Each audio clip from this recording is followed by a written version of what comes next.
Stream started. Stream has started. Let's see how loud this is. See if it picks it up. Woo! Picks up the vacuum cleaner a little bit there.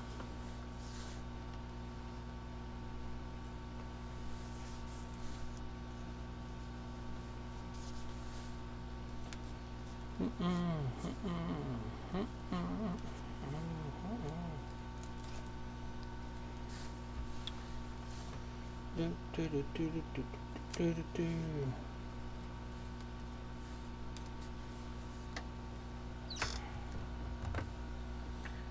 know whenever the chat app is going to catch up with the actual stream going. Oh, there it goes.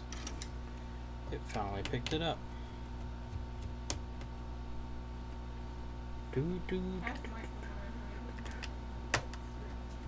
What? Did he not get it done? I don't know. I told him to get it done, but I'm not paying him over because it's been there since 12 o'clock. Okay.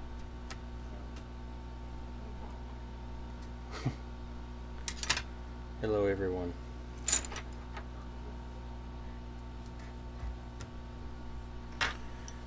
So today we are looking at an iPad 4. Hi-Hi's got me saying iPhone. Destroyed. That Anthony is destroyed With his finger. with his finger.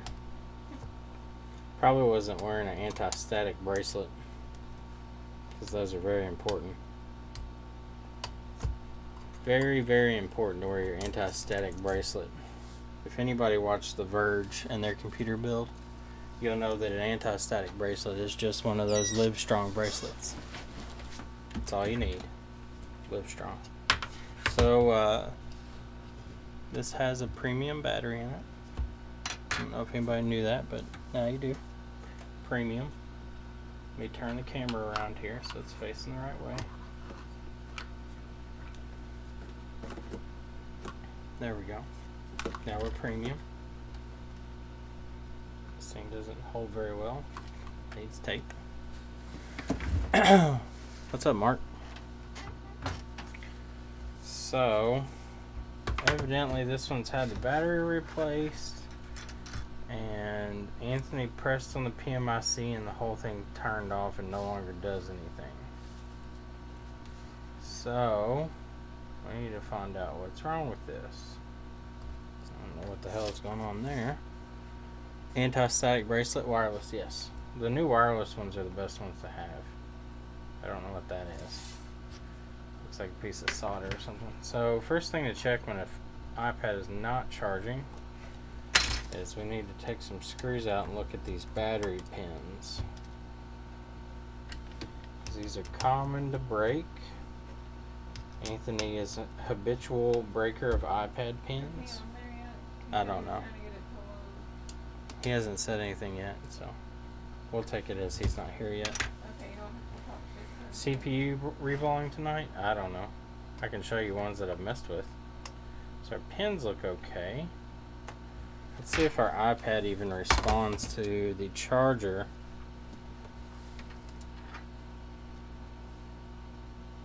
Without the battery hooked up.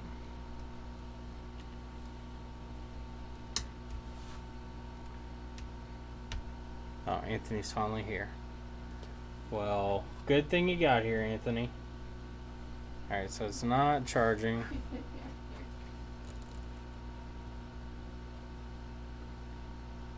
Do we have an iPad 4 charge flex over there? So it's not responding to the charger at all. Let's see if we have any shorts on the main battery rail here. See if I can touch these without having to pull the board out. No short on the main rail. Let's check our main inductor here. Do you have the book over there? Because I don't have it over here. Yeah, I do. It's not in the thing, so if you have it, it'll be in that. Okay. So let's check our So no short there. We do have a short here though. Let's see if this goes away, because sometimes these shouldn't be just shorts from the power being in the rail causing a low resistance, and it takes a second for these to drain. So no, we definitely have a short on whatever rail this is. So let's see what that is. Pulling voltage before, even showing it was charging, but PMIC was getting hot. Put my finger on PMIC, dead. No more voltage. Because you weren't wearing your anti-static wireless bracelet. I mean, those are pretty common. You should know this, as being a seasoned tech as you are. You have to wear your wireless anti-static bracelet. Lewis sells them on his website. I'm sure they're top notch.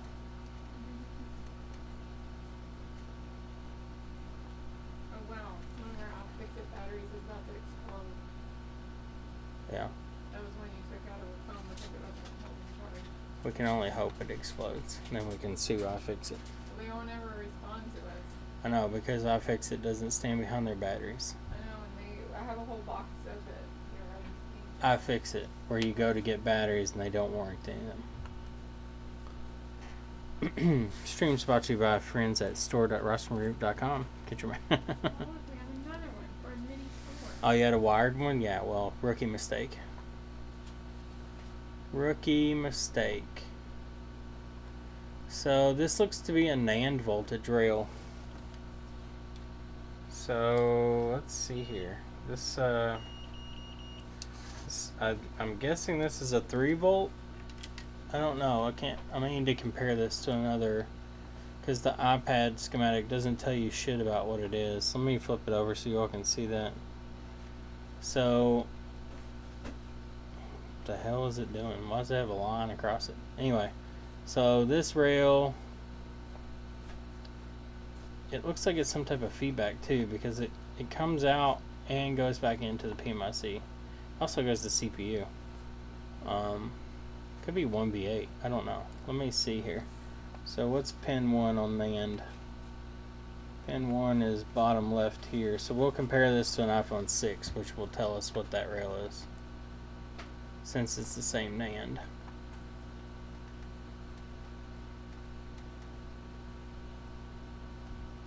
Data is important. You should have told me that before I started working on it. So it's 3 volt NAND power is what that is. So let's start by pulling the board out. We're gonna pull this coil and see if our short's here. Although, oh, never mind. I thought that was trace lifted. We'll see if our short's inside the PMIC, or if it's in the NAND, or if it's in one of these caps, or if it's the CPU. If it's the CPU, we won't be doing the CPU swap, because no thank you. You couldn't anyway. CPU would be dead.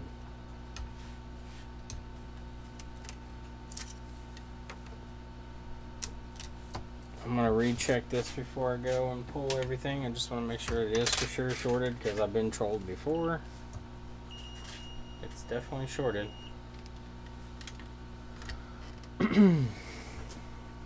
So let's crank this up a little bit so we can get this coil off this board in a timely manner. I don't want to be here 2 years taking this off. I know y'all can't see this, but just imagine I'm heating up solder. Alright, so the coil is off. Our coil was here. It is now here. So there's our coil. And we're going to check and see which side our short's on here. This doesn't look like an iPad 4. That's not. That's an iPhone. I use the iPhone to compare though. Since the iPad 4, when you go down here in your schematics, whenever you click on something, it doesn't tell you what it is. But if you go to iPhone 6, it does tell you. So we know this is a 3 volt NAND line. So So the short's inside the PMIC. Output. Let me switch all back over. I keep forgetting. I don't know why it gets this weird halo effect sometimes. It's really annoying though. Let me try turning the... No, it's just auto brightening itself. Is the lens dirty? Maybe the lens is dirty.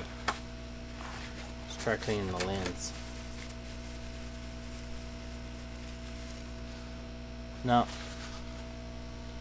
Just the effects of this. Anyway, so this is output to the NAND CPU, all that jazz. No short. PMIC side. 100% short. So PMIC is our failure here. So let's take the PMIC off and replace it. Let's see, is that one the same as the iPhones? I don't think it is, but I will make sure.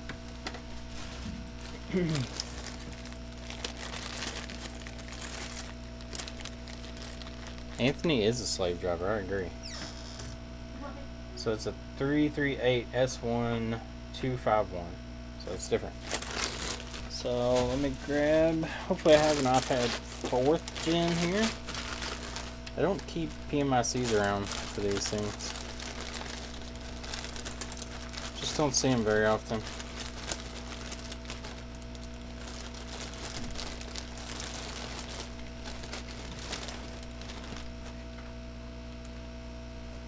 Alright, that's an iPad 3.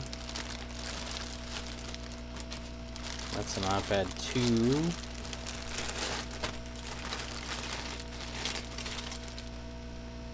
And those are iPad minis. So, is this data recovery only, Anthony?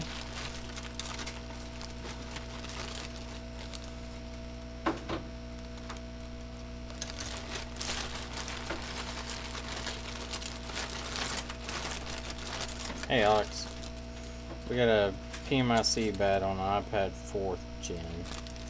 I'm looking to see if I have any iPad 4th gens that haven't been raked.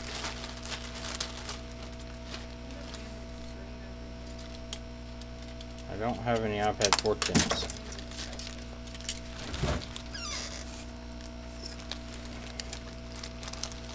Preferably working with the device, but data is important. Well, what I'm going to try first, Anthony, is I'm going to inject my own voltage. And I'm going to see if the PMIC will let me boot up the device, even though it's shorted internally on this rail. We'll see if it'll let me boot this device up and at least get the data off first. You have a donor if you need a PMIC? Well, I may need that because I don't have any PMICs for this model. Unless they're shared on a different board that you all know of.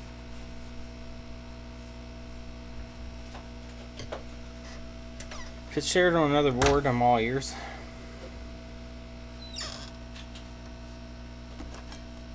So, let's put this on output. Let me turn on my new fancy fan. It's going to be loud as hell.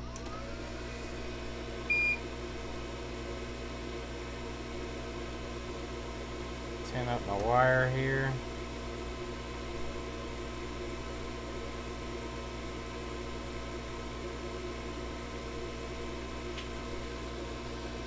Okay. Turn the other end.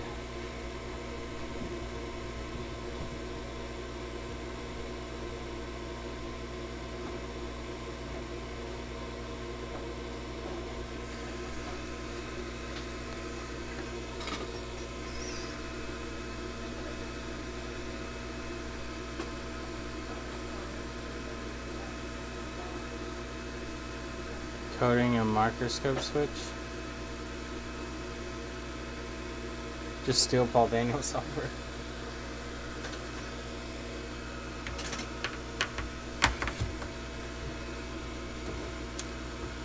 I don't even know what that software is for. Does it automatically switch your camera view on your stream to whenever you do something under the scope?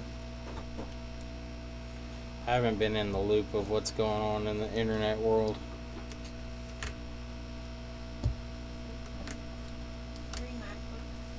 Kind of instead of what?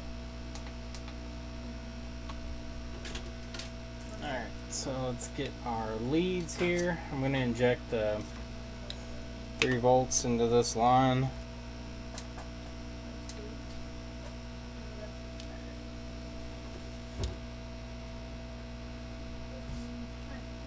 So I got my ground and power hooked up. And I'm going to see if this iPad will try to boot.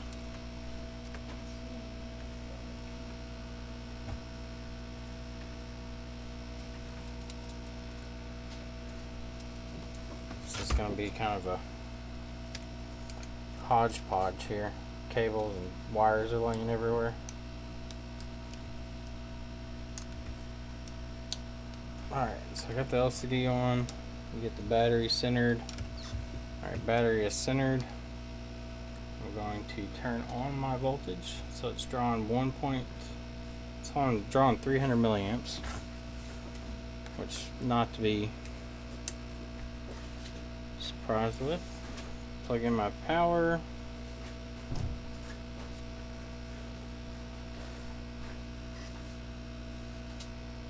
I'm getting nothing. No Apple logo, nothing. So this is more than likely going to require the PMIC be replaced because the internal short here.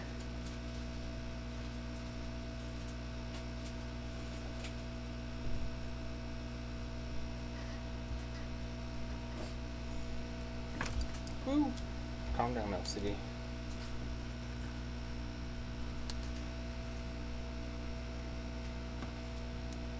Let's see if prompt to boot from the switch does any different.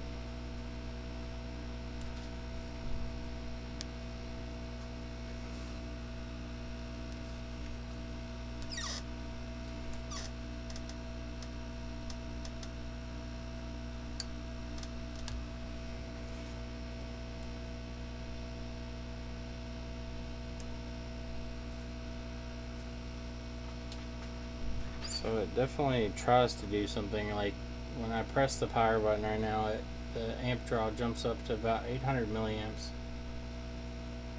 So it's trying to do something, but it just can't.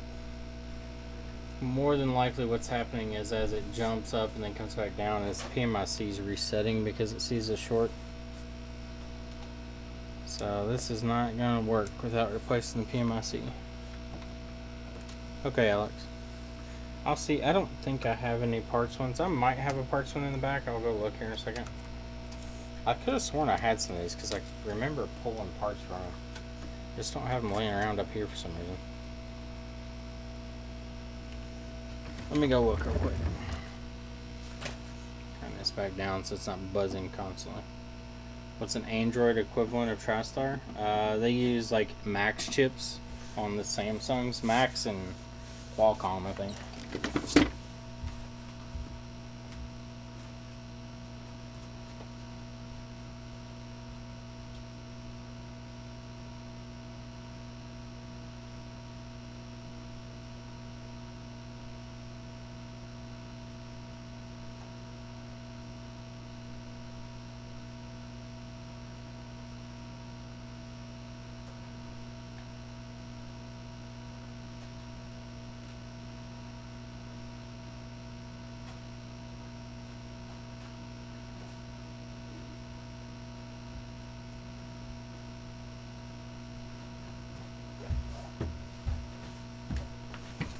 So I do have one.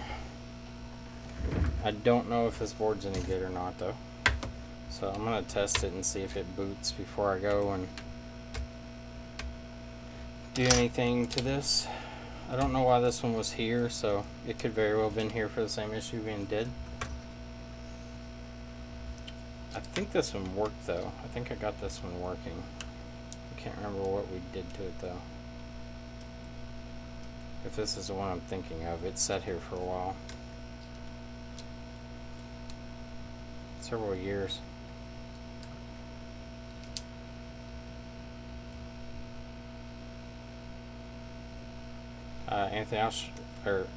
Alex, I'll show you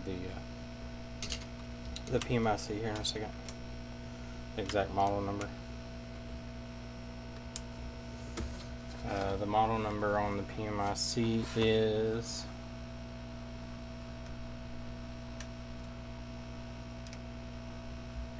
343S0622.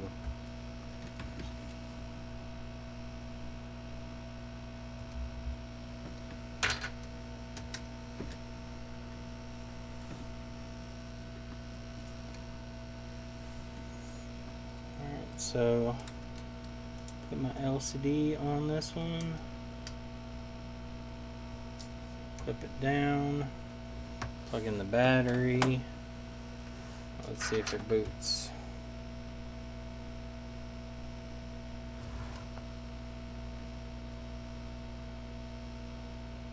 So I got nothing on the screen. I don't know if this is actually charged or not. Let me see if the... Anthony, do you know the current status of this battery, if it was charged or not? Or it could very well be dead because it had a short and it was just plugged into it. Let's see if this thing charges. Okay, it's charging. I don't have an image. Oh, LCD flashed for a second and then went off.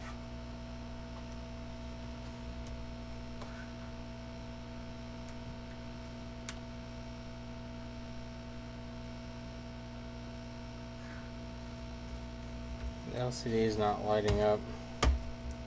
It's not showing anything. I can see the LCD flash, like when it gets power for a second, and it goes right back off. So that could be the problem with this one, is it was just not booting, which is fine because it seems like the PMIC is working. I feel like this one just had problems where it wouldn't boot up.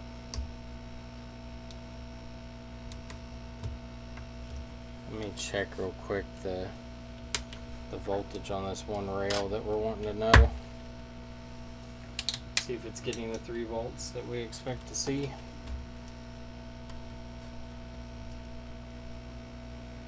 Yeah, so it's 3.2 volts on that rail. So that one's good. We'll pull the PMIC on this one and see if it works.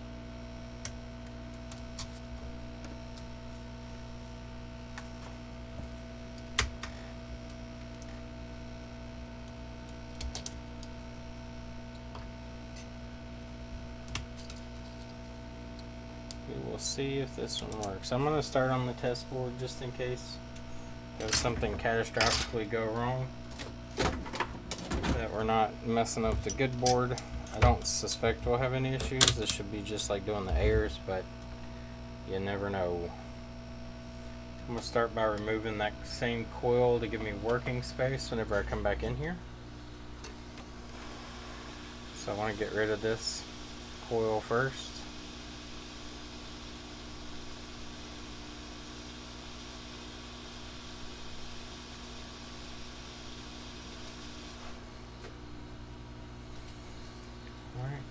I need to turn my heat and my air back down some.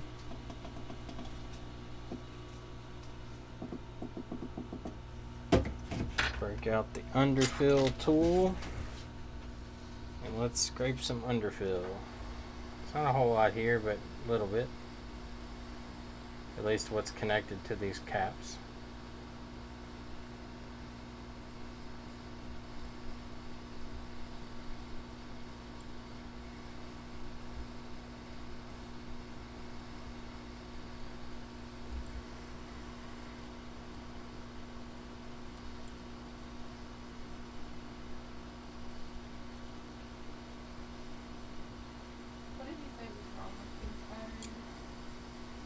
They are all generic.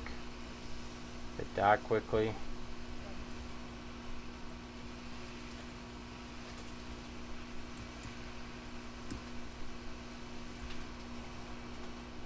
Got a weight cap. Alright, so I've got the whole side open, exposed here.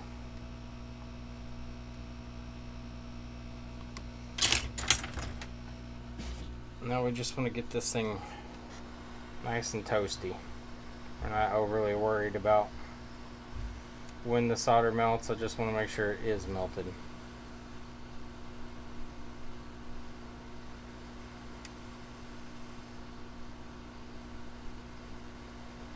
So what I'm going to watch is these caps that are nearby and these pads. I want to see those completely liquid before I start trying to pry under this PMIC.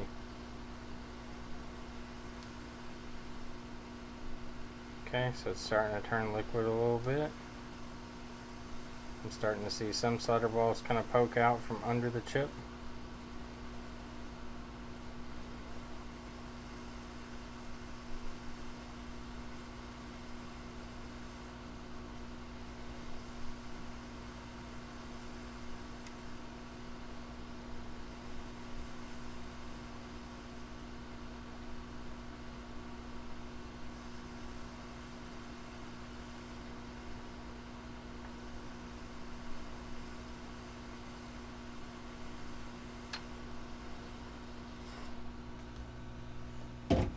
Nasty underfill on these things. Super heavy underfill. It's crazy how much less they use on the newer ones. So there's our old PMIC. We gotta clean that up. We'll do that down here. See which one of these kind of fits well. That one works well.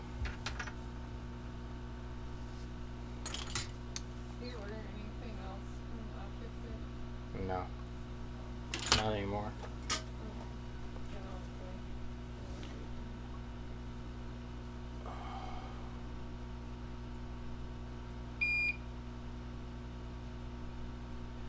How y'all worked around the kiddo and having both of y'all at shop? Ashley's mom watches him during the day.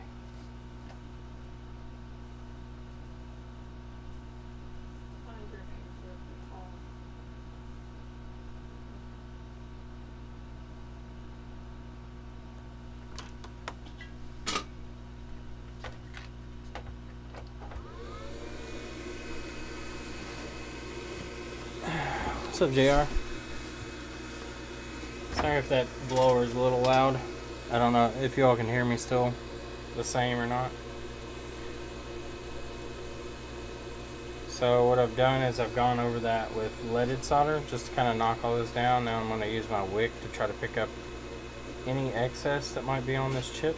And at the same time I'm going to knock the underfill down in the same process.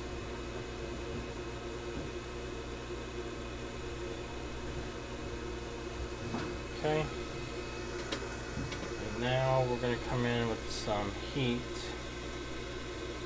and our underfill tool and scrape this off.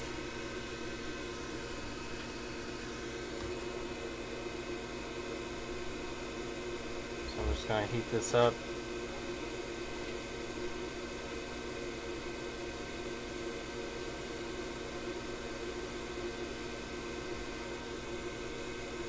Wish these were deeper, so this would sit down in there better, but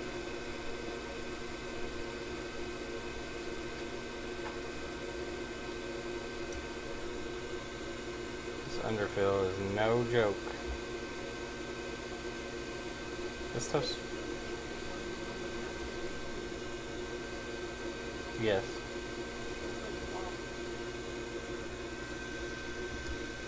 No, on those. The 7 Plus doesn't have it. On the 7s they do.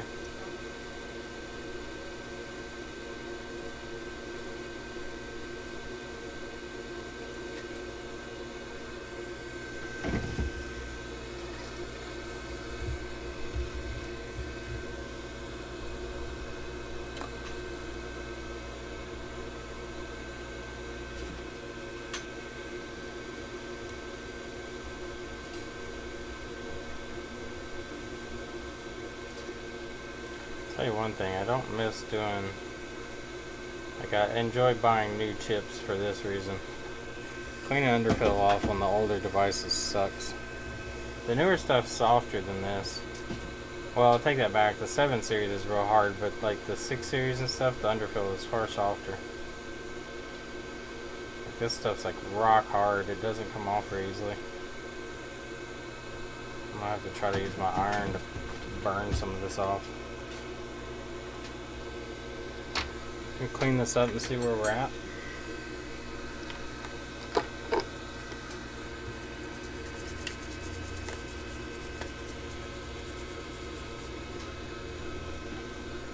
This is what I worry about here, just scraping this. It's starting to expose some of the tracing, and I don't want to do that. Let me try my little blade here, see if this works out better.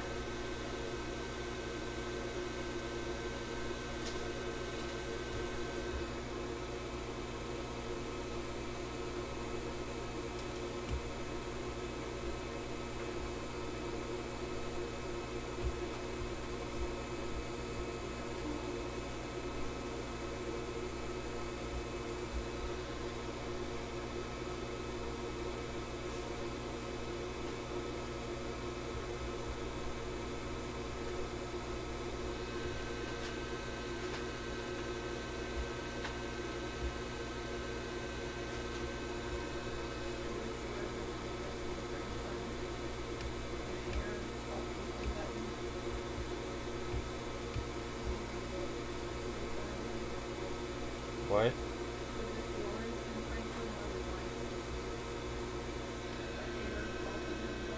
I don't know. I guess it's mica.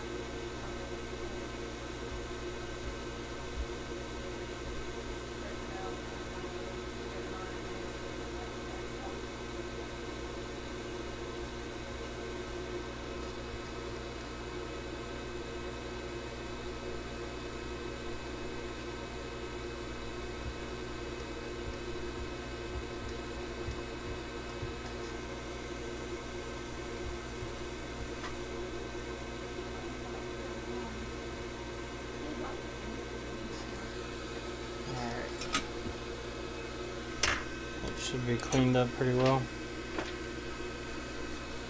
Yeah, really. I don't know if a suction table would help. The underfill on these things is rigid.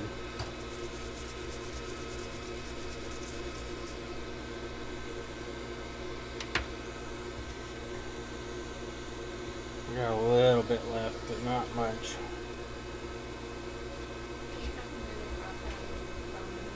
Mm-hmm.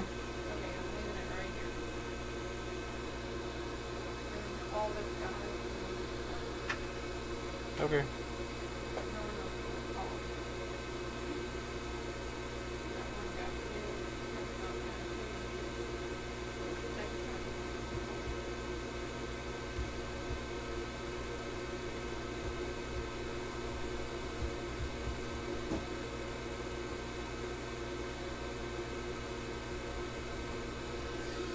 Okay.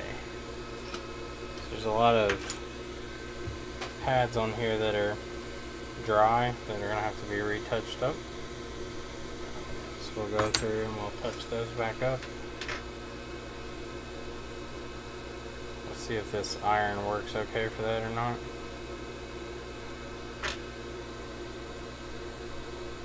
It seems to be doing well. I'm just trying to get all these pads to be shiny. Any dull pads, they're not going to take any type of solder when I go to try to reball this. And then you end up having bridged balls and all other kinds of issues that you don't want. Everybody else looks pretty good on here. There is some bridging going on there between some of these that have shared lines. Not much I can do about it. Just hope that they don't actually have anything that could cause problems.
Seems like these are all shared.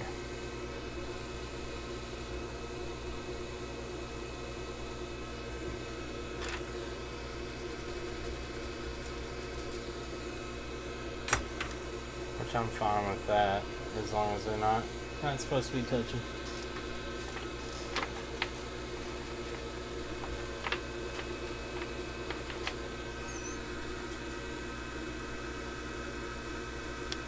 I think there is some stuff out there that will dissolve the underfill, but it's like extremely caustic. Like it's really, really bad for the old lungs.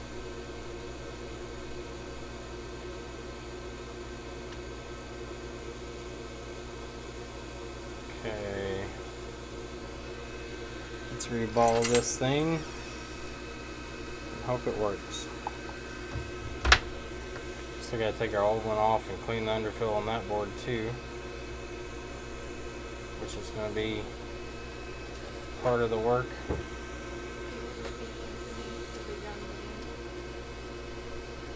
What? Hold on. I swear, if I keep knocking this off.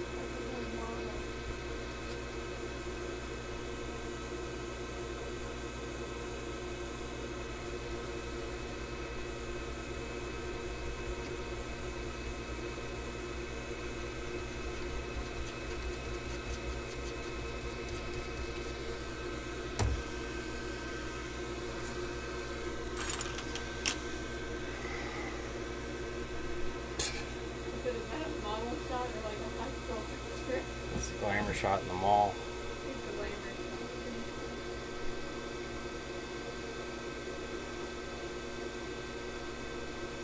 So I don't think this is aligned properly. We're about to find out here in a second. Nah, it's definitely not. I might have to redo this one. The stencil moved on me.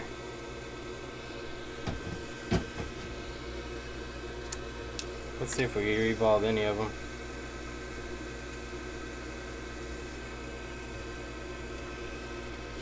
We revolved some of it, but the stencil wasn't aligned well.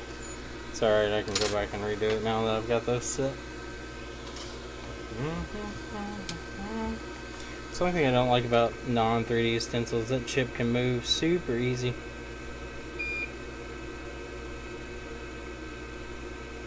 Clean out my stencil here.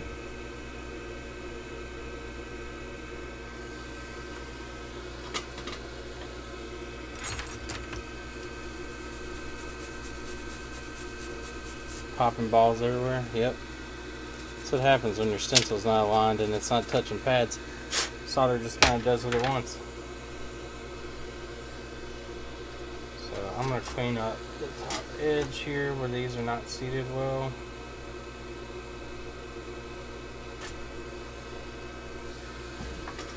Reflow the rest of these.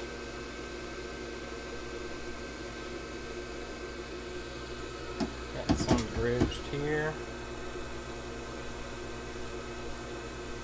Okay. Got two more bridged here.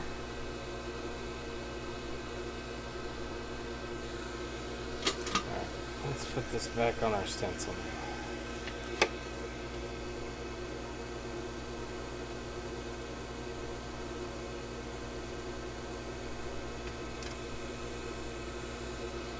Alright, so before I go and try to reball this, I'm going to make sure that my stencil is sitting flush.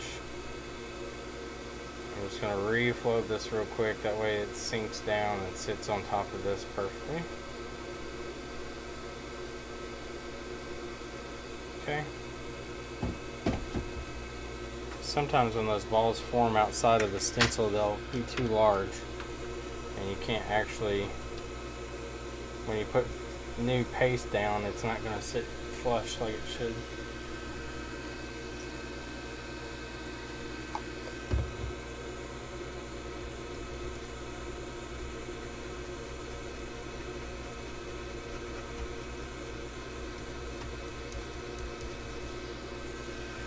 All right.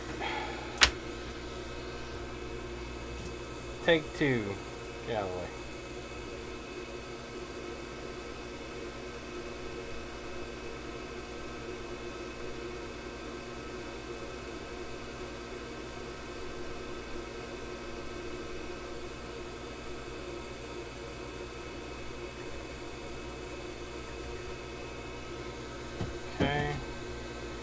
do it one more time. There's one ball that's not even with the rest of them.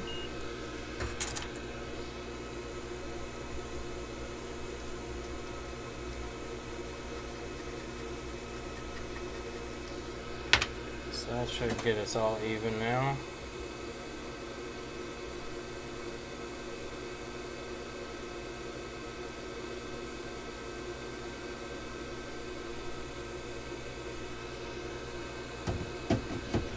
Still not even. It's almost like that one's the one that's bridging. I think it's bridging to this pad because that one's giant now.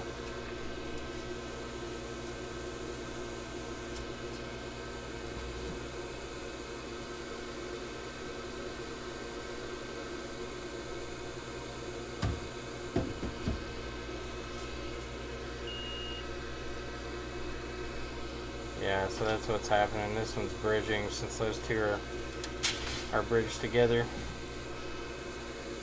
I'll just refill it. It'll probably make one giant pad. Yep.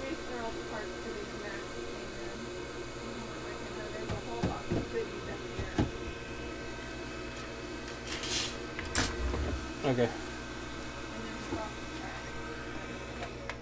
So let's see. Should PP1VA have low resistance? No, it should not. I'm gonna look and see if this PMIC, those lines are connected that are bridged. If they are, we can go ahead and keep going. If they're not, then we're gonna have to get another one, which we probably don't have. I might see if they have them online. They probably do. So orientation wise, pin 1 is here, and our bridging is down here. So let's see. Our bridging is going to be down here in this area. So this one, no. So these are separate pins, and those are bridged currently, I believe. Yeah, they are. And then 1, 2, 3, 4, 5 down. So this is an NC pad, and it's bridged to that one. So that wouldn't really matter, but the other one does. So what I'm gonna have to do is pick those up and try to underfill. Try to coat it and then put it back. The NC pad there doesn't make any difference if it's connected. It doesn't go to anything.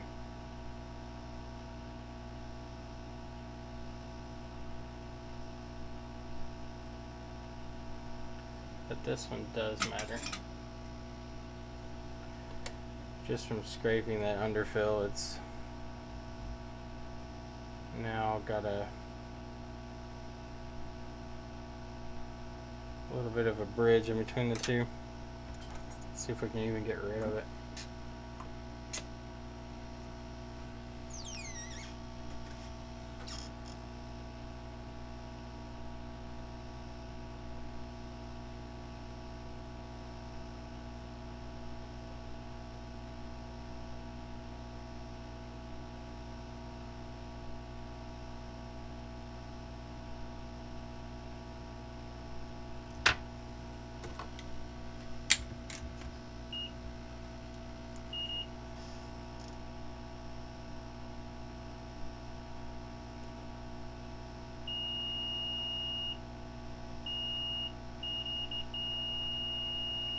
Those are still touching somehow. I don't know how I'm going to separate these two. That's the problem.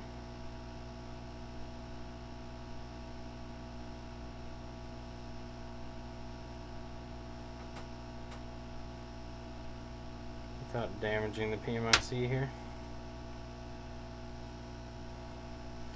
Like it's like a solid blob of whatever this is. I didn't think that the ground planes would be that close to each other. I just have to reball those 4 now.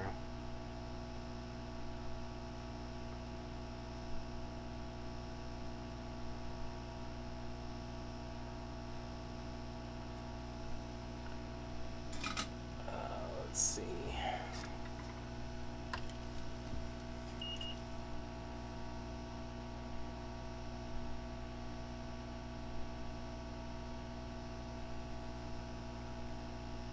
as far as the NC pad. It won't matter if this one stays connected. Yeah, see, it's still connected, so it's PMIC may be a lost cause anyway.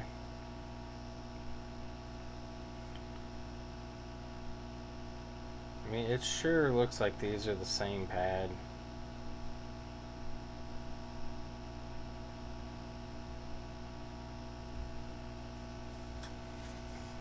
I can't see a difference in the two.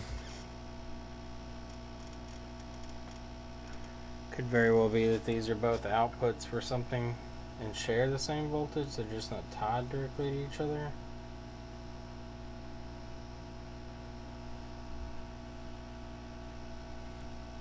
Can I wick it again? I mean, probably, but I'm going to end up knocking half the balls off this area. Let's see if these two here will separate and stay separated.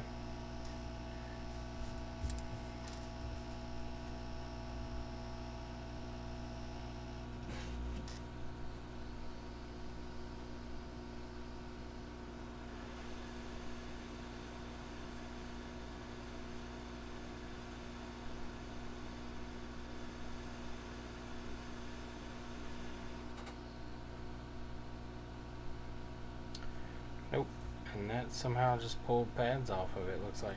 So this might be a complete lost cause now. Let's see, pull pad? No, it didn't, just pulled the solder ball. Alright, well, let's just wick it and see. Worst case scenario here is the PMIC's bad.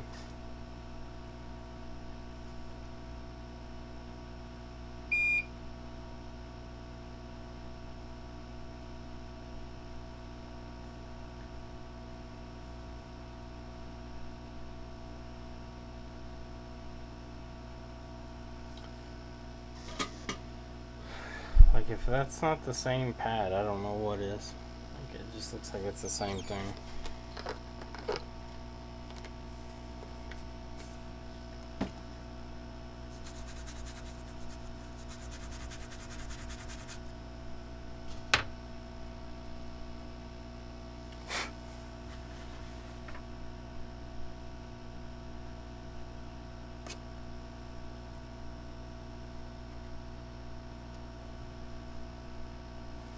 Pretty sure those are the same line, because if you look at the ones next to it, they're also doubled like that. This here, it looks like it's the same line too. So this all looks like it's connected. I don't know, I'll try to put some underfill in there.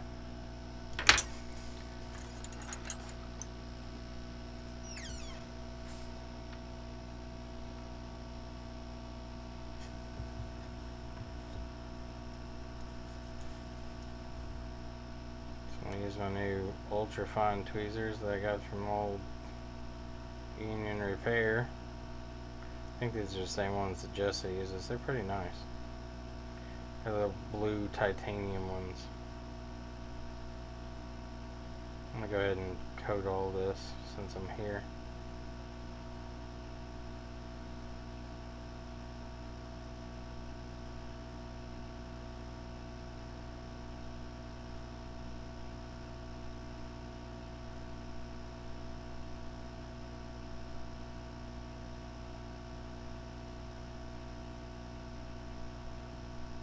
I'll have to scrape that one after.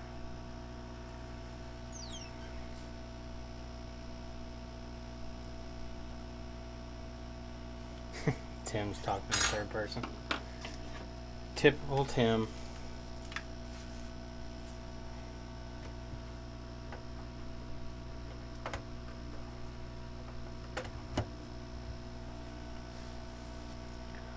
Single smoothing. I'll leave off too much.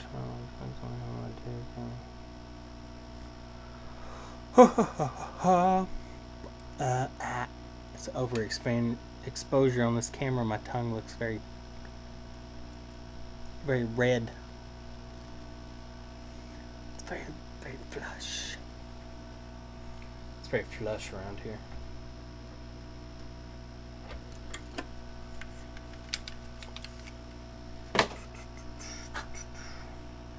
But yeah, I hadn't tried these tweezers, but if you ever want some fine ass tweezers, look at that thing.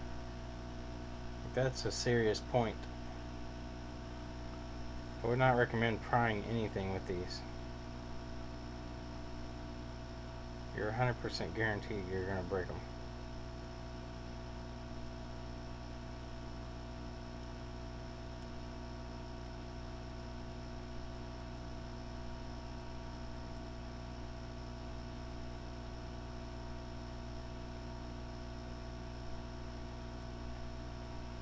Alright, I'm pretty happy with that. Let's give her one more shot. See how it turns out.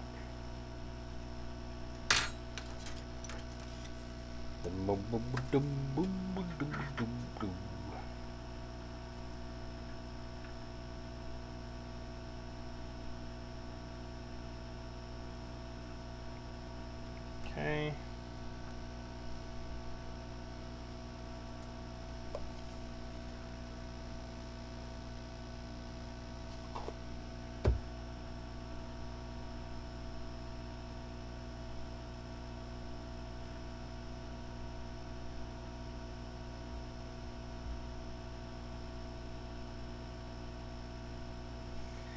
It shifted on me again. Hopefully it's back in the right spot. We'll find out soon enough.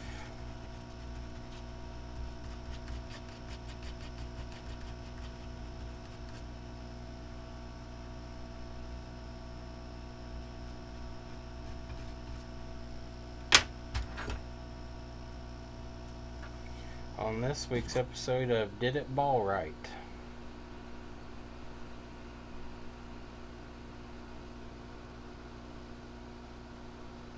Let me get some of this flux to boil off here. Nope, it's not gonna sit right. I can already tell by the way they're acting. I don't think this is aligned properly. It's definitely not aligned properly. It's close, but it's off just a little bit.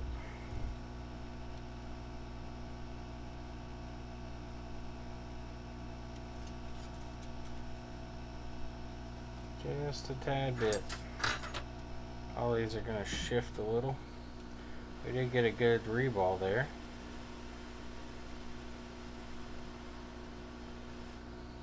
So there's no bridging where we had bridging before. We're missing 4 solder balls, 5 solder balls.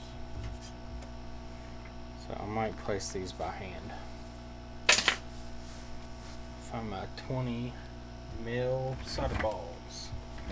Or 0.02 solder balls.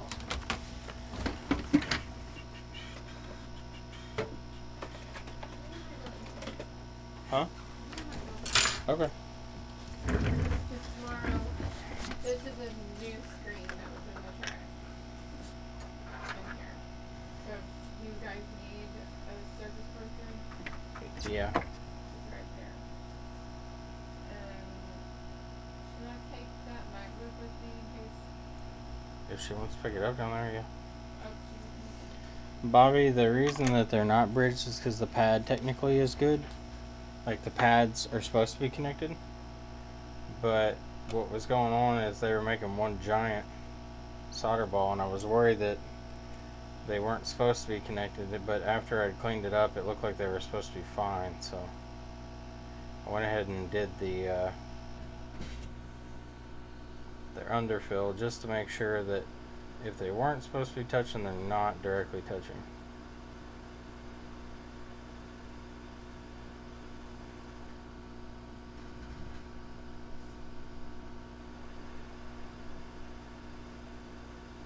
I have to add some flux. These aren't wanting to flow.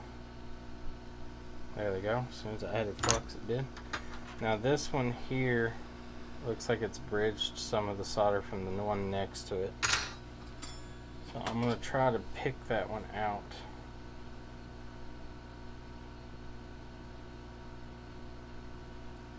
And I'll reflow it and see if it looks the same size.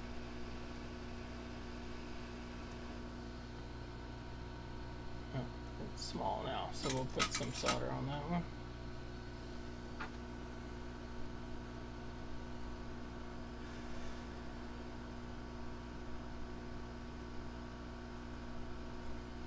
Come here, you.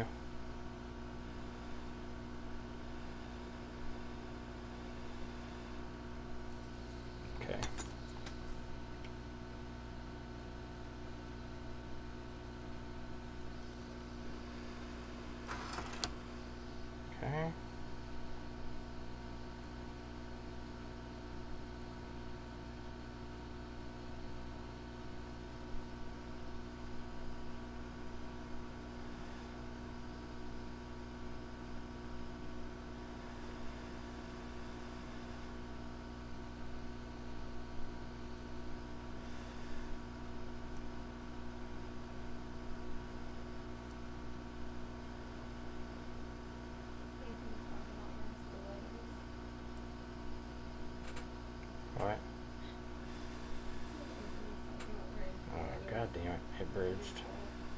So I have to pull that one now.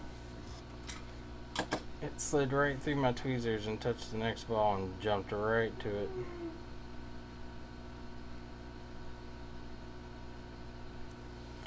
So yeah, it's chasing the dragon right now. Chasing the dragon. One step forward, two steps back. Grab some more tiny balls here.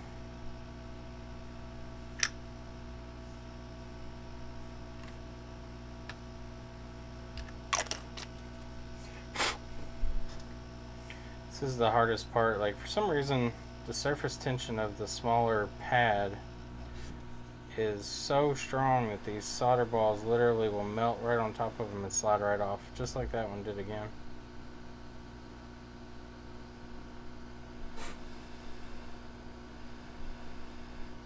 Okay, and you almost have to take your tweezers and pinch the solder to break that surface tension, and then they'll take. Like so right there where I pinched, it was enough to break the tension of that pad and allow that solder ball to sit down on it.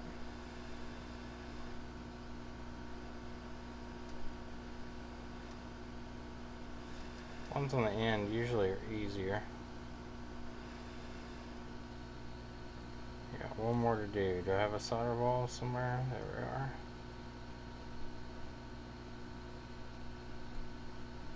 Quit running away from me.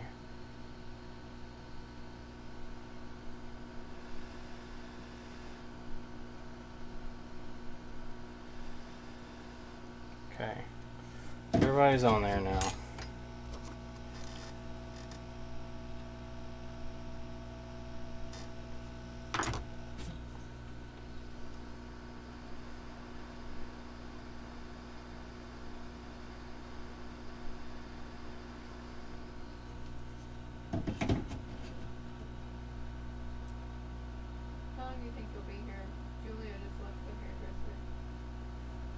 For a little bit. I don't think that one took.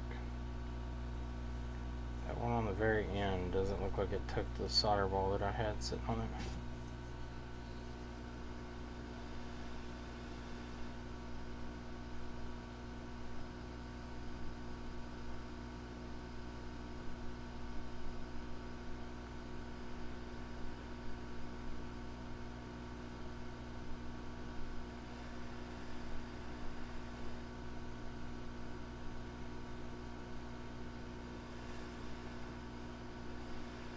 Okay, there it goes.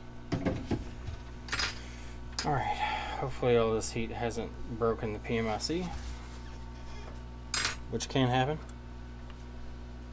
Yeah, it is a pain in the ass. Check it out, okay? Okay. She's like on Campbell Lane right now. I told her to go over here, but I'm probably gonna. Okay. You want me to just set it in the window or right there? Or? That's fine. And then she can look at it when she get here and ask questions if needed. Yep.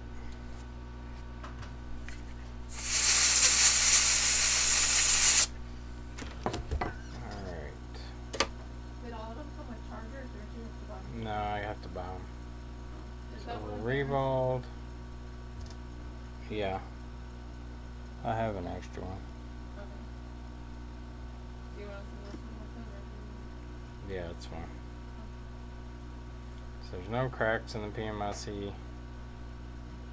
Revolve looks decent enough. That one's a little low, but it should sit down well.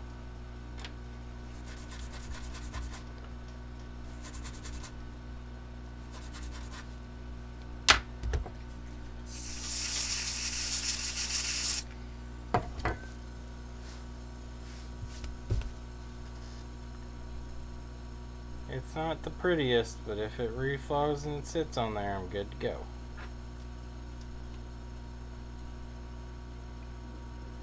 I don't know what this piece of solder is just doing, hanging out, but it needs to go somewhere.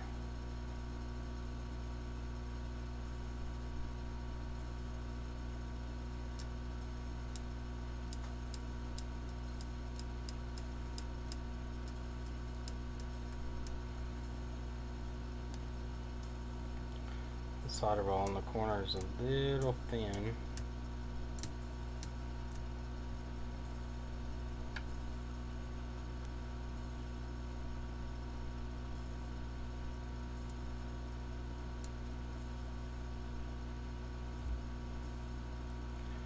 Little tiny fibers from the paper towel. Alright. Now the good board.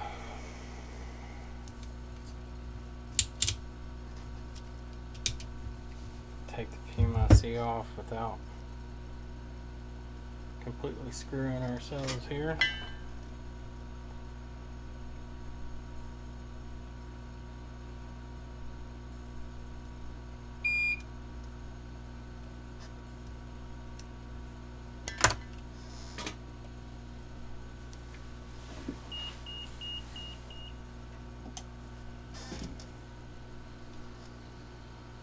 On this one, I'm going to cover the CPU up.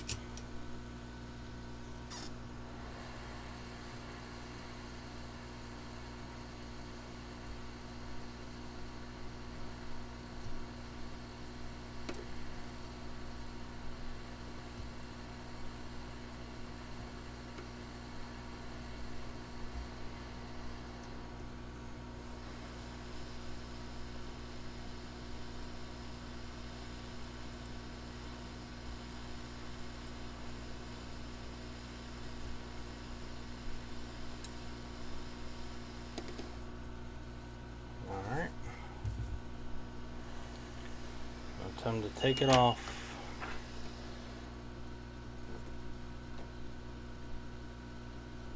That looks really shitty. Sorry if you're all looking at that. It's like trash.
PMIC off. Don't have to be in any big hurry to do these. Just make sure that you get a good clean lift. You want to avoid lifting as many pads as possible. This seems like a pretty clean lift. Most of the underfill is stuck to the chip, which is good. Got a few pads that may be missing. They do look NC. We'll know for sure here in a little bit, but just based off of their appearance, those look to be NC pads. There's one missing. But yeah, mostly NC is what it looks like. Alright, Wick. John Wick.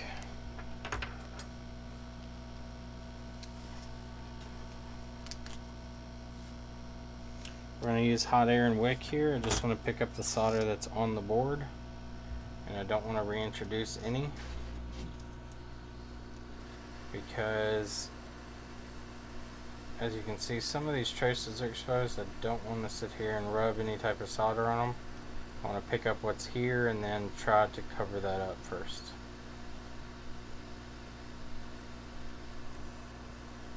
So I'm just heating the wick and the solder on the board and just gently rubbing it. Another NC pad came off there.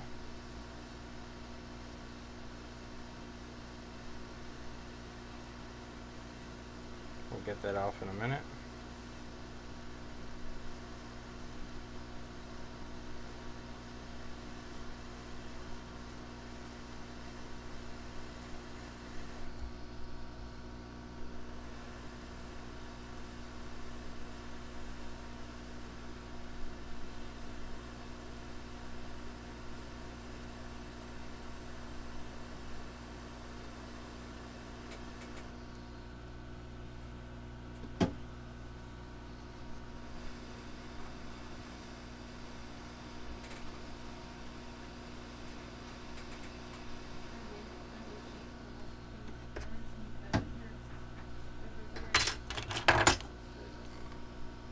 Okay.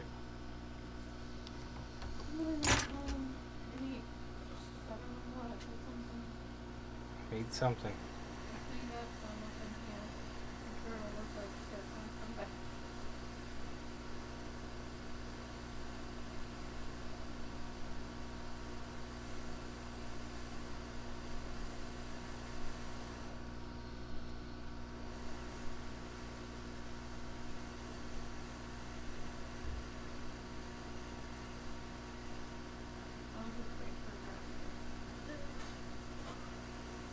Okay.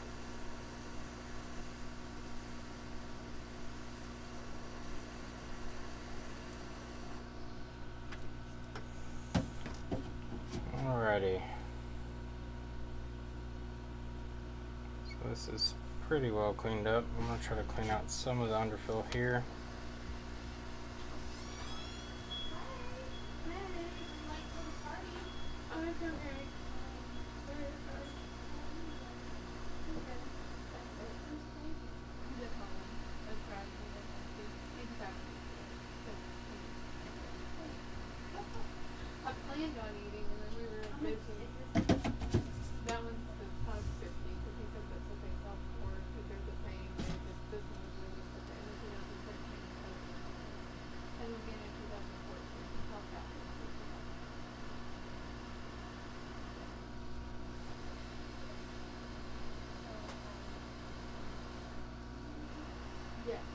It was completely fully updated. He didn't update it. He was going to update it to, what is it, Mojave?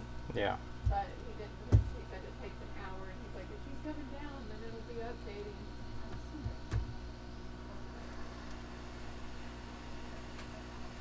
Okay, yeah, and I mean, that program from what we were before, you had to have at least Sierra, or not Sierra, but it'll go up to the next update, and then probably the phone.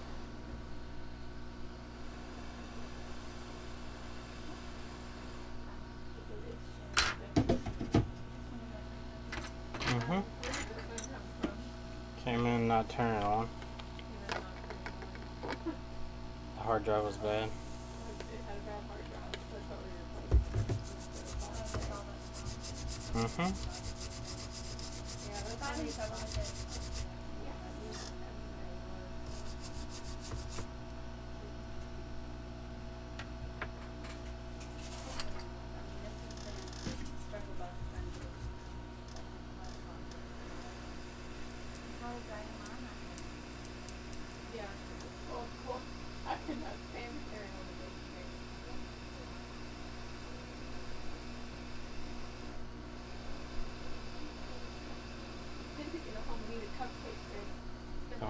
Don't do it.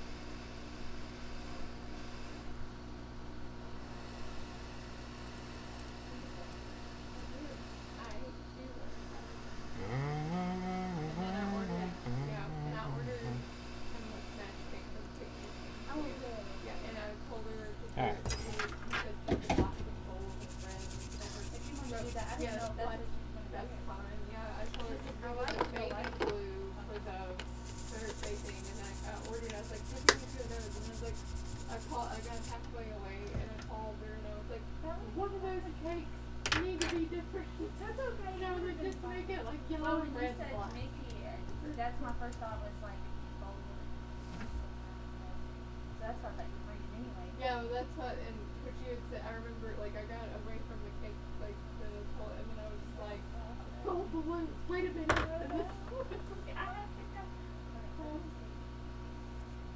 So what is the difference between this year and or this model and the model that's newer than this? Literally nothing. Like, They just re-released it. It's the same processor, same RAM.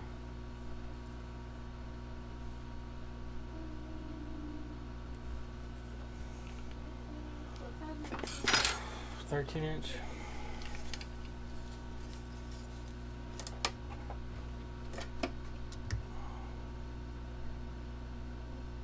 Yeah, like literally those. We just bought that big one. It's a 2010 one. And we have 2 boxes left there for them. And we just bought 3 here. Yeah, I think they're all. Aren't they? They're all 12s. Well, They're updatable, but they're not newer. That's why I was like, we're not done. Save it. so this is the one that you've been saving? Yeah. Oh, okay. Well, is that down to like I'm traveling back and forth with my mom so much, and then like my computer's been at the house for the last week. Like, Alright. what's that? 24 weddings to do this year, and I'm going to need something To do let right me now. like where I can.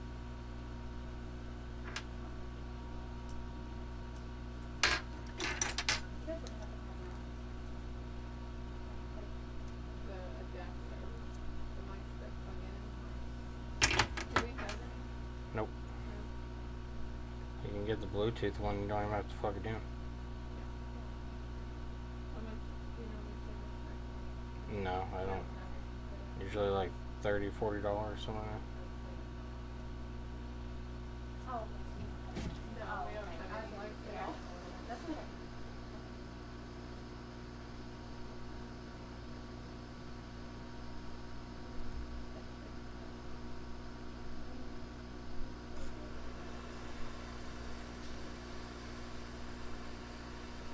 Mm.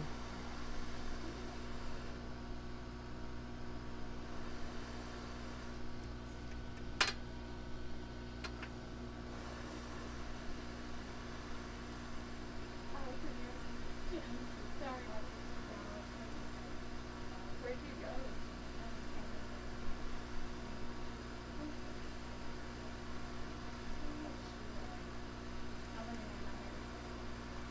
Purple, like exactly the color of your Really?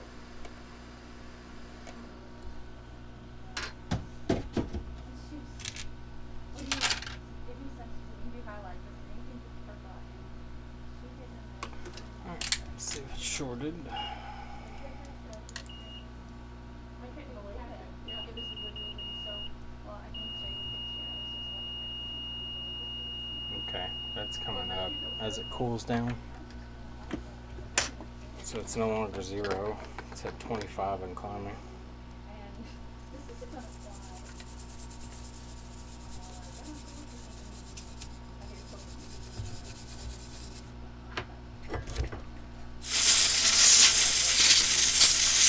Yeah, I'm sure from fluorescent, Recheck it. That would probably ping it. It's so bad. So it's no longer shorted.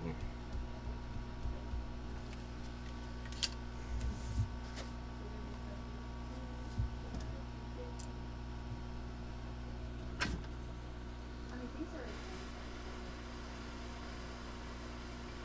Everyone that takes that one from What's the size of the this one's a 256 solid state.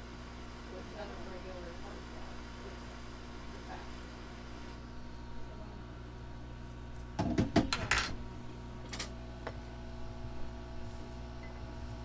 Or when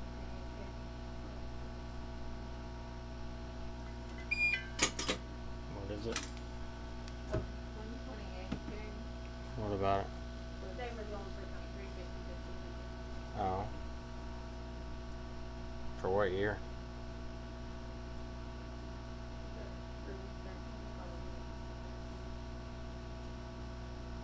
That's why I didn't know if this was the same.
are crossed.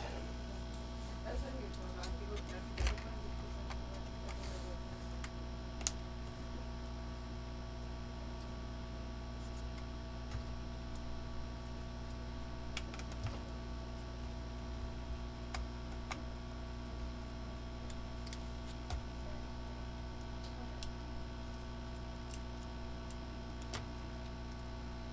I think that's what it's on. But you said you were doing backups. Yeah, I've tried to, but I know I'm going to be putting more on this one.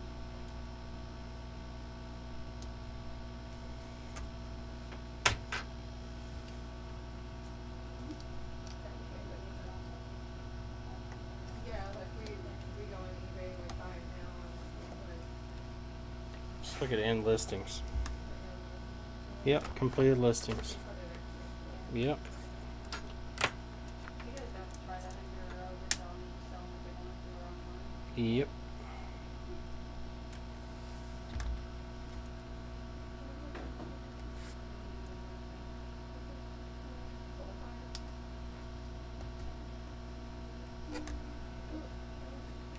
This one's $2.99, but it's not a red.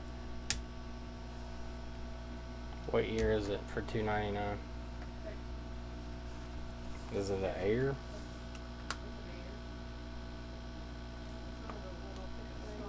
Yeah, Big Air's one for $4.49. for what year? I'm just trying to make sure that like.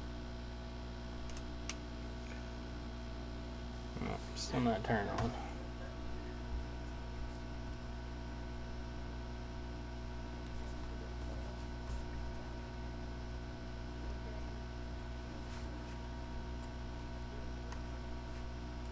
I promise I'm not trying to like ruin the world. I'm just trying to like get the best. This is like my one thing I'm gonna buy for myself this year.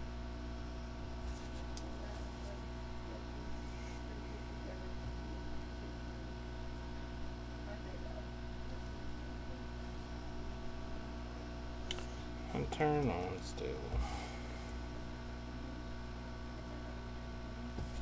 Let's see what voltages I'm getting.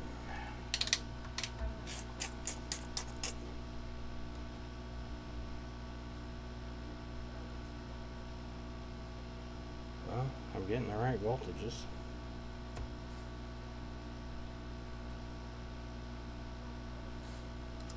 Getting 3 volts on that line.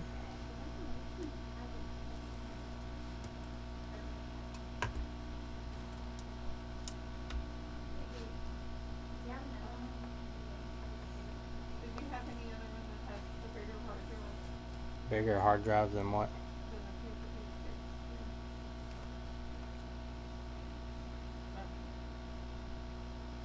I just knew this one was the one waiting on a hard drive for it, or what, anything like this, you know, it was a newer than Yeah. what we had, but the one we had with Franklin that didn't work, that was the one with the 500 gig hard drive. That's and it's still technical. That was the one that didn't You work. can't update it. Oh. Oh No, yeah. you Oh see those shit. in- No, in I don't want that one. You're gonna pay a lot of money to find one that's got a big hard drive in those years. Older ones are cheaper because the drives are cheaper. So most of our work will fit on this without installing. Yeah. A 256 gig, yeah. Yeah, Because we it's get a just lot of for people that lightroom. just upgrade to that and they have plenty of space. It's to my lightroom and like whatever I put on there. I just want to make it like the process and like when I'm doing on and just I don't want to install Yeah, I don't think that with it all. like when I go from one thing to another. No, usually. I was at Best Buy and I'm like, what's the best open box appliance box you got? I said that one right there for $1,300.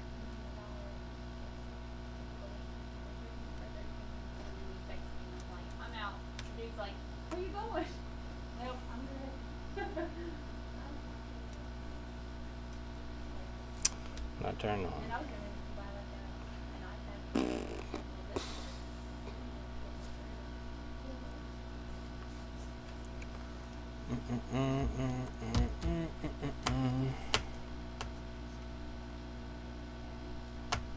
Nothing's getting hot. I was like, man, this is so freaky.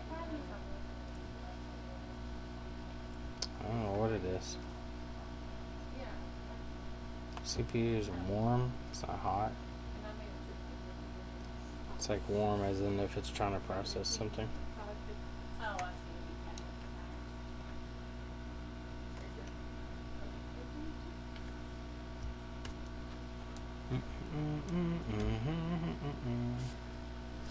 See if it's in recovery or something weird.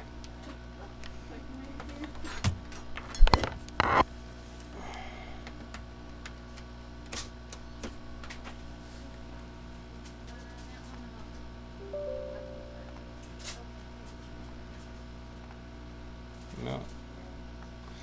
Well, gonna have to order a PMIC for this thing. I think it was everything that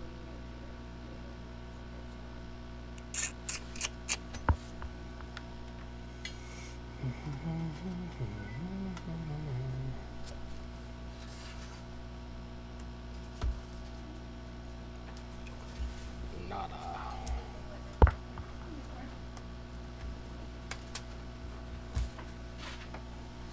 Nada, nada.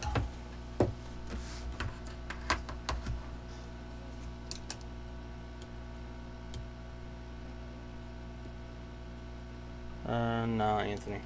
He didn't answer.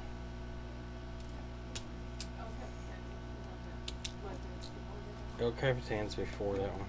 Yeah, that one is on top here, but it will update. Yep. next There, go to Mojave. week. Anything 2012 or newer.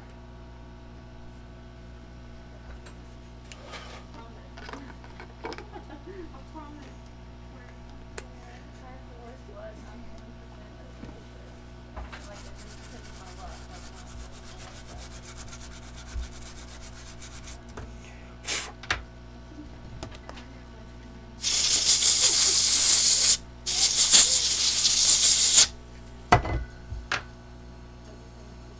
Like I'm reading it like a medical surgery. You're going into surgery. I know. Alright, guys.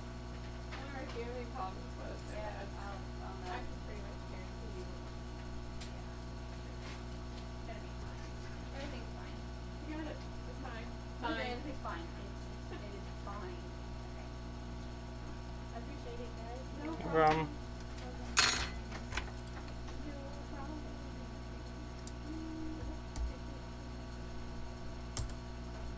Take pictures like mine, but you said it this. Yeah. We'll just keep trading back and forth. I have Practice, so this one's like good at it's very, like, I cleaned it up pretty good, like, it had one together with that little strip there. But, like, it wasn't like that other one that looked like it had, like, little things. No, this is Like, it looks really good.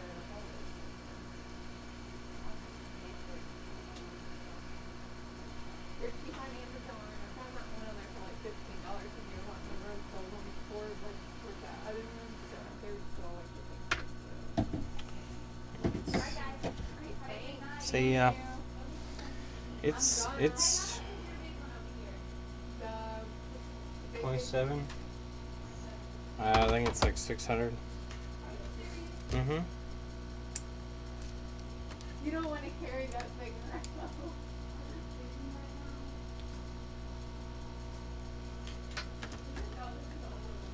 Yes.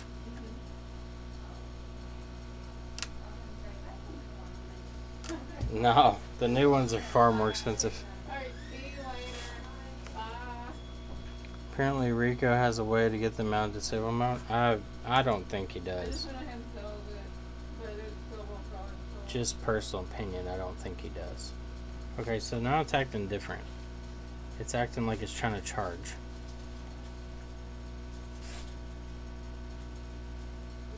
Before it was pulling about 200 milliamps. Now it's bouncing between 80 and 140. How much for the air? The air? Oh, I don't have prices on them yet.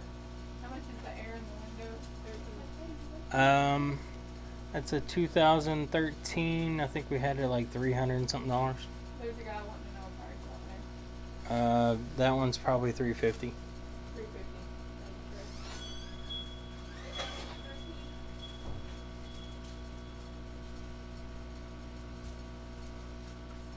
So I don't know what it's doing. Now it's back up to where it was, about 200 milliamp. Nothing's hot. It's not like it's like shorted or anything. Maybe go get our sign. I'm gonna go get the sign and then I'm gonna go home. Let me see if Maybe fix the AMTECH stuff. no.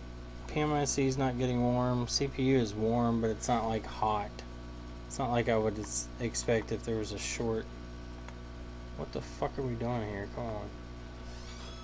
It's not recognizing. CPU is warm. It's not like blistering hot or anything.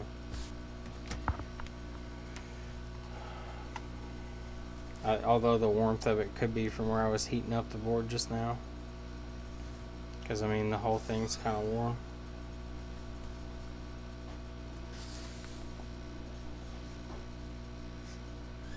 Yeah, I mean CPU is getting warm. It's like it's trying to turn on but it can't.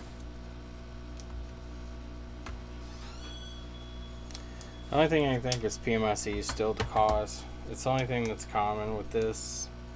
I'm gonna see if I can buy them new. If Alex, if you get one off and it's in good shape, let me know.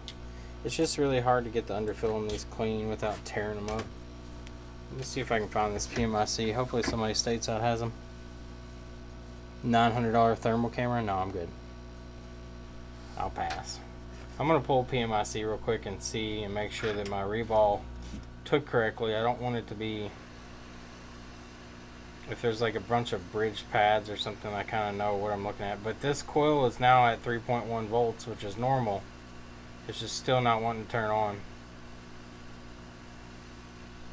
It's not in recovery mode, so the NAND's not screwed up. So I'm kind of confused as to what the cause is, other than PMIC being the cause still.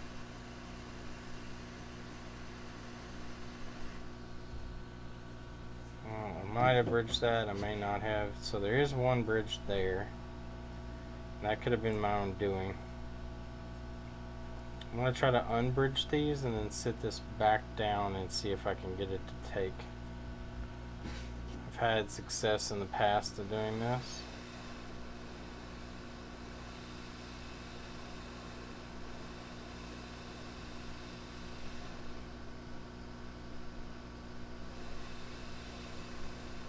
Now I've caused more bridges. I've doubled my bridge. Okay. So I do not recommend this normally. This is not very scientific. Although looking at the center here, I think this won't work anyway. Because my balls are not even anymore.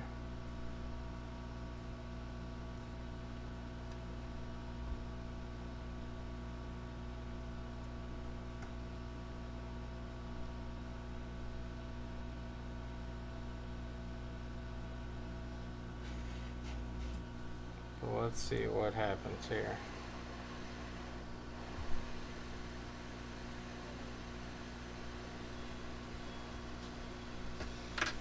I swear it's about photos. What? It's pictures. Because we had to reschedule, so it was supposed to be Thursday. She's like, "Are you sure?" And I was like, "Yes." And she's like, "I thought it was Wednesday." She's like, "Thursday works better." I was like, "Good." Because that's what I thought it was. I was like, I can do Wednesday. I just have to be back in time to take the thing. Ba, ba, ba, ba, ba, ba, ba. I can only see it on eBay or from China. I'm just going to go home and make some What I'm hoping is somebody has it stateside. I doubt it though. I may be able to ask my friends in Nashville. They usually have a bunch of parts devices.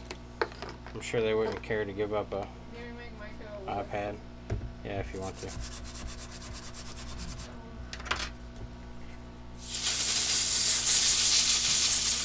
Let's check for any shorts.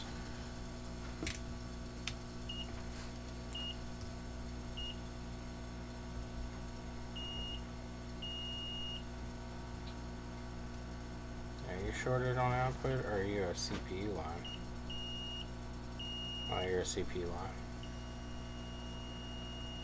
Your CPU, your CPU, or GPU, one or the other. Those are fine. Those are fine. That's fine. Let's see how it acts with the charger hooked up only. PMIC should be able to cycle this thing normally like I would expect. Or not PMIC, TriStar. Let's see.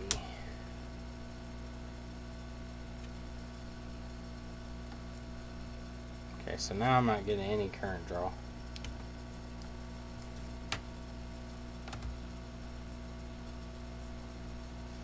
So yeah, PMIC is not sitting on there correctly now.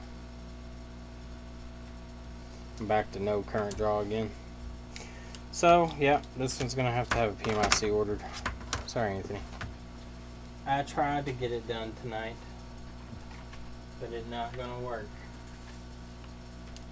It's not gonna work. Make sure they don't open it. Yeah, exactly. Let me see if I can find this at like maybe Micro Soldering Supply has them. We'll see.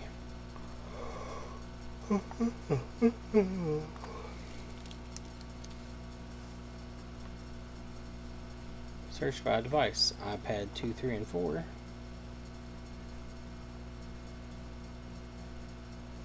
He's got TriStars, but no, iPad 3 PMIC, no iPad 4.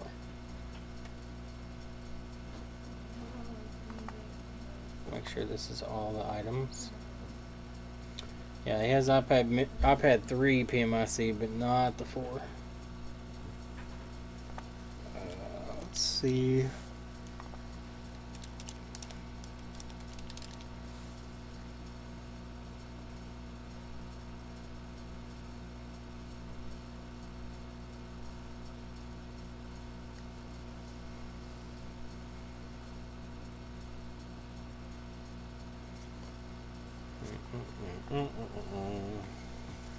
Let's look at the old number here. 343S 0622.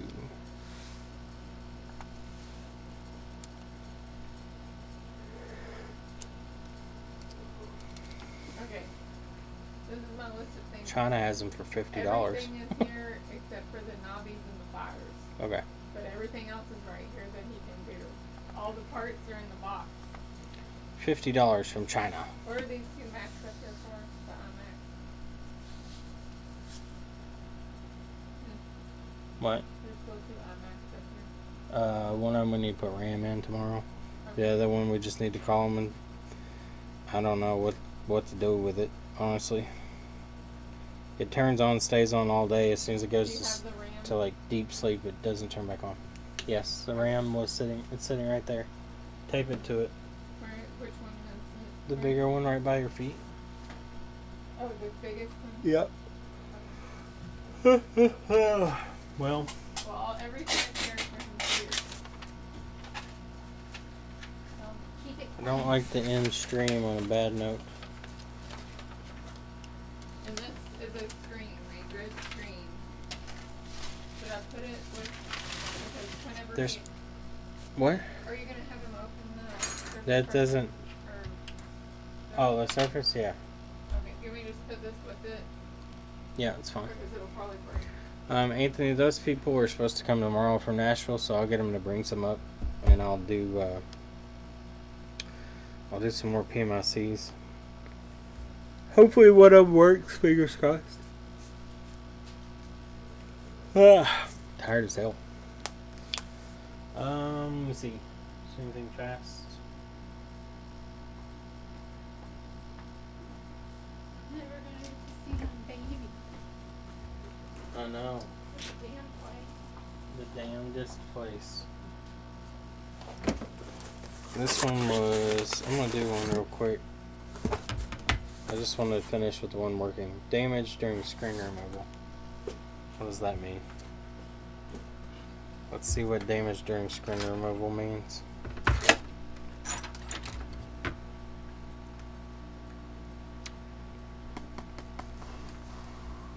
Oh, I'm not worried about it, Anthony.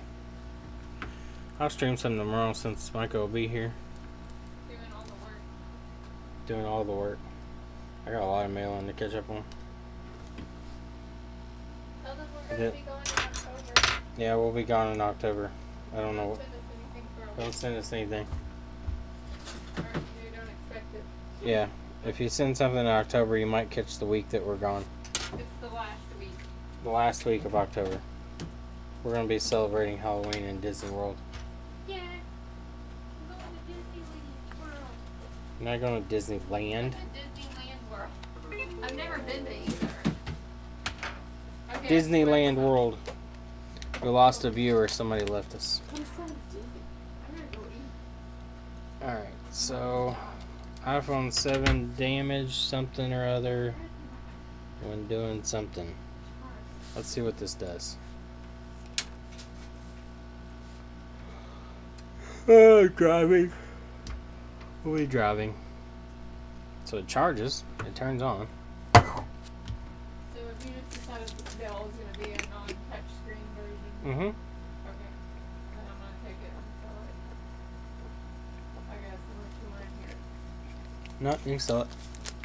Because I mean, it is a 200, isn't it a $200 one? Or Yep. How are you going to do it 200 or are you going to do it more? We had it at 375 touch screen. Oh, let me just drop it a little bit then. Like 340 Yeah, it's fine. Alright, so a home button on this doesn't work. It's not going to be an easy one. If the home button is damaged, I'm just going to put this one back on the shelf. I'll see you in a second though. Hopefully it's just a screen. If screens come in tomorrow, you put them off, okay? Yep. Because we're all in the wrong places. We'll just shut 'em down. Have to get Mickey Mouse ears with your name on them? I'm going to. I'm getting a magic band with like a special pair. I'm going to get a magic wand too. Turn everybody into a toad. Toad. I can't find my screwdrivers. Come here, Mr. Screwdriver. Yay. Today was a good day, Anthony, and now you gotta send me a damn iPad and ruin it. I had all successful repairs today. Didn't do many hard ones, but still, they were successful. Let's check the board for damage.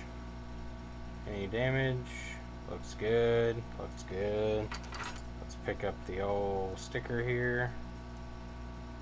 I don't know if these tweezers are made for this kind of work. Doesn't appear they are. No obvious damage there.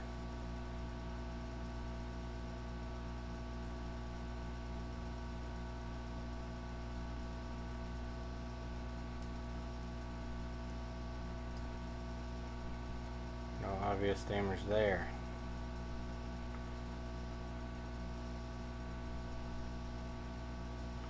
So let's look at the screen. Let's look at our home button here. Anthony's never been either. Well, Anthony, you need to schedule a vacation. Tell him and Sam to go with us. Yeah. Y'all can come with us. We already have a place to stay. You'll have to sleep on the balcony. No, there's actually a pull-out couch Pull-out couch. that will not be occupied.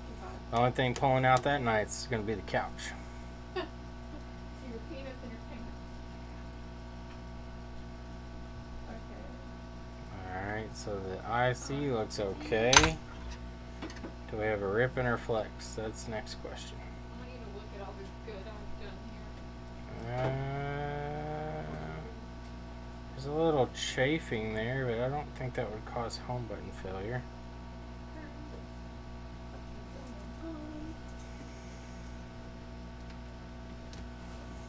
Let's look at the back of it. Yeah, there's nothing that says this thing is damaged to where it wouldn't work. There's a little nick there. Do you want me to just That send should be this fine. studio thing and wait another week or so? Who is it? The Department of Revenue. I don't care. Just send it. Okay. I don't want it to get misplaced and then we get audited, so. I've gotta go pay bills and print them tomorrow. So I'm gonna grab another screen. See ya. Love you too. Bye, people. Do I have an iPhone 7 screen up here? I have an OEM screen. Cool. Even better. OEM cracked one. So, fingers crossed, everybody. Drum roll. This is just a bad screen. Come on, screen. Be the problem. Wouldn't surprise me. Mobile Centric's aftermarket. Every aftermarket screen, no matter who the seller is, has problems with home button flex. Because they're all aftermarket and they all come from the same pool. Everybody just puts their own label on it. Says, look at this. It's special. Look at my specialness. Ness. Alright, y'all can't see that. The Apple logo is there. There it is. Here. Now you can see it. Let's see if the home button works.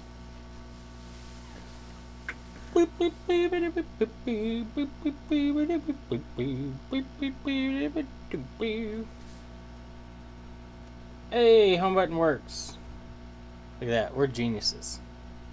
Watch this. I'm going to touch the home button. Oh, it did work. Why is it not working now? Why do you work sometimes, not all the time?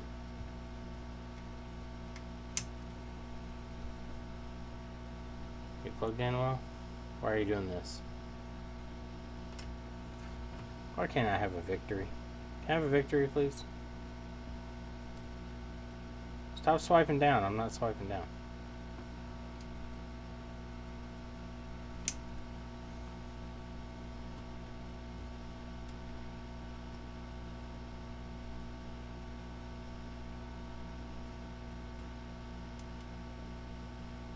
Now it's working. I pressed down on the connector a little more. So now every time I press the home button, hand off, fingerprint, up, there it goes. It works. Yeah, I'm getting the vibration too, so it's confirming the click. So this is just the screen. Yay! We got a win. Just the screen, guys. Always check your screens if your home button doesn't work. It's probably your screen, as long as you didn't cut your home button flex in half. Don't fall anywhere. Nice to end on a win. Yeah. I got an iPhone 6 here. I'm gonna test real quick too. It's no power, so I'm hoping it's a VCC main short. If it is, I'm gonna save it for tomorrow. But it gives me hope for tomorrow. Alright, I'm gonna retest their screen just to make sure it wasn't a fluke, or maybe it wasn't plugged in all the way, or whatever. So press that connector down really good. Apple logo, and we wait. I-35 closed both directions south town 2 days. Where you at, Bobby?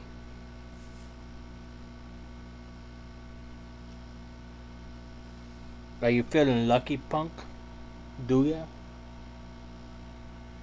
Alright. Nope. It does not work with this screen. We'll press on the connector. Yeah, home button doesn't work with the screen, so one more time to confirm. Take it back off, put it back on the other screen.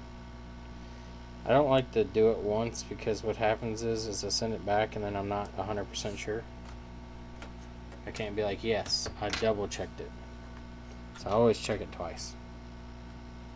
Because I've had devices that I send out and they work perfectly fine. And then all of a sudden they get back and they don't work again. And I'm like, what the hell? I know it worked. I checked it. And then in the back of my head, I'm like, well, did it work only once? Repairing foldable screens? I don't think so. Ain't gonna be any repair to it. It's gonna be replaced.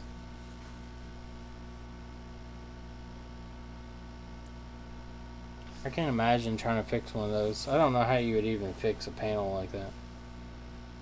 It'd be kind of cool if they came out of the way with, like, the panel, you just put some type of goop on it and it kind of rebonds everything.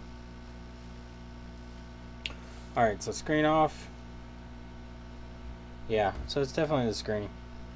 This one, the home button works fine on it. So, again, so you know I'm not lying.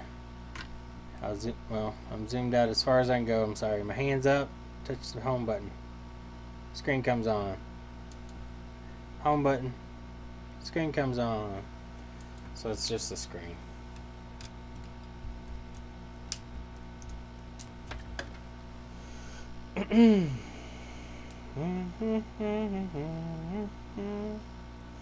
You all saw it here on stream. That was a double check. Discount double check. That one is good to go.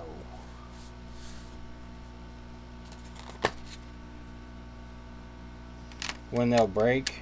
See, I wonder that too. Like, I think it's a really cool idea. Like, I would own one if it wasn't $2,000 for fucking screen. I think they're really cool.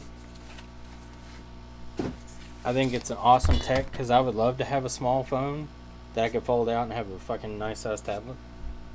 But I do wonder how long that OLED panel will hold up to that kind of torture.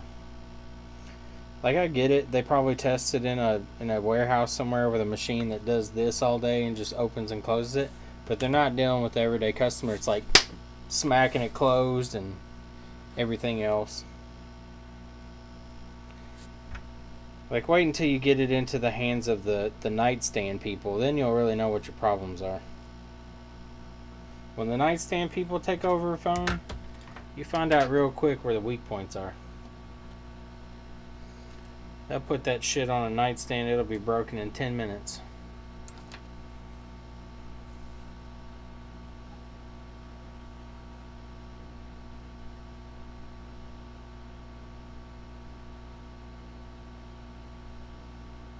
Checked by 18 people in quality control on this one? Sure it was.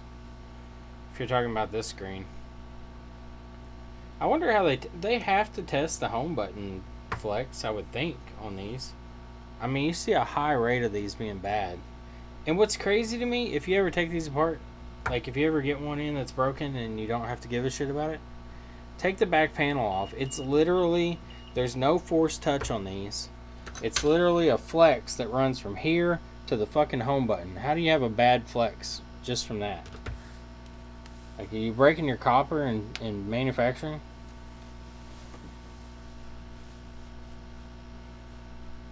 They don't know what the fuck they're doing with these things. Like, I could get it if it had like the force touch and all that shit still in it, but it doesn't. It doesn't have any of that stuff.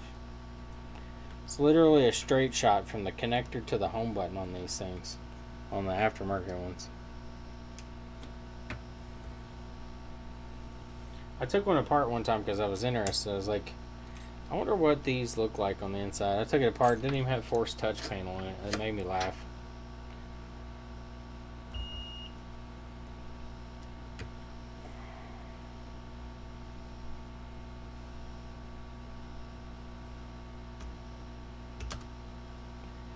Made me laugh.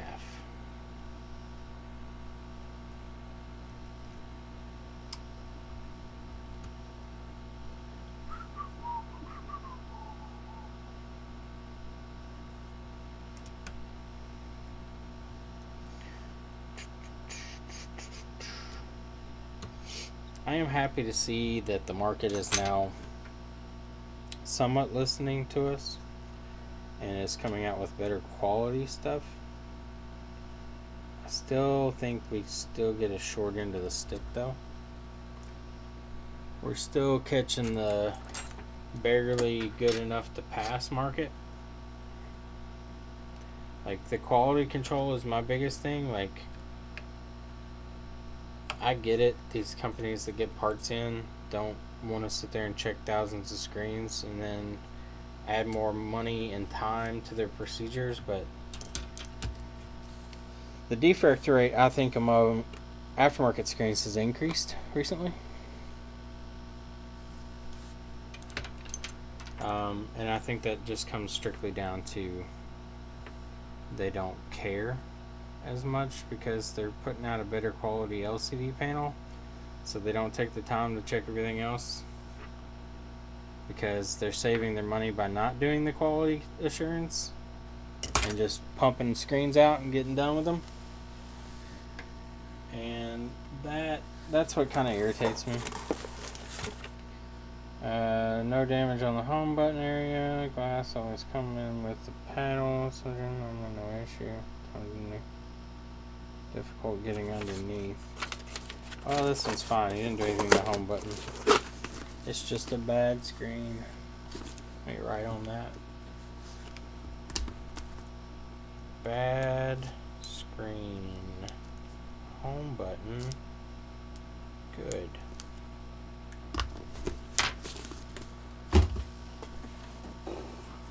Alright, last one of the night, and I'm out of here. This one is the no power one. If this is what I think it is, and I hope it's a short, because if it's a short, I hope I know where it is immediately. It's not a short. The phone is charging, but it has no image. Or does it have no backlight? It has no backlight.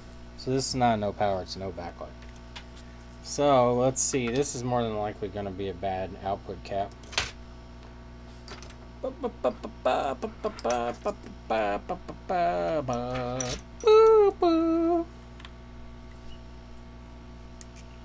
So this fucking fume extractor hood thing that I got fucking keeps hitting me in the arm.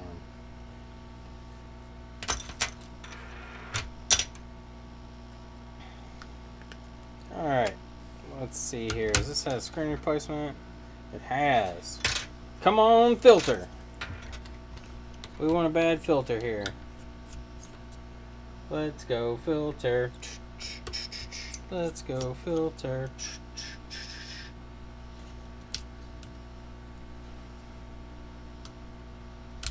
I've been kind of happy lately. I've had a lot more MacBooks to work on. It's so much more pleasing to work on MacBooks. There's so much more space. iPhones are fun, but goddamn, they're clustered. MacBook, you can just take 4,000 degrees to the board. As long as you're not directly under the CPU, you're fine. iPhones, if you put too much heat 16 meters away from the other side of the board, it fucking underfill floats everything. Not really, but I like saying it. Makes me feel better. Alright, let's see. Oh, filter looks okay. That sucks. This is not cool. Get out of there.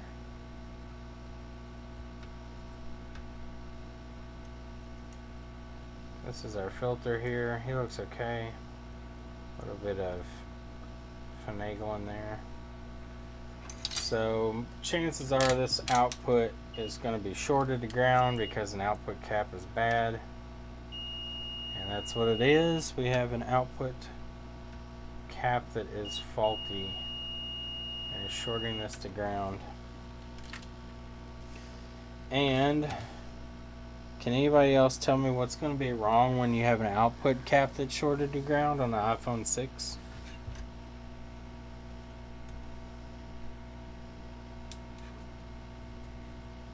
Yeah, MacBooks do make me happy. I enjoy working on Macs. That's what I started out doing. And then I transitioned into phones because nobody was doing phones other than a few people. Now everybody's doing phones, but nobody's doing MacBooks. Really, in honest truth, like, you don't see a whole lot of MacBook repair people on YouTube. Like, Tim's one, Lewis is one, and there's a few random ones that are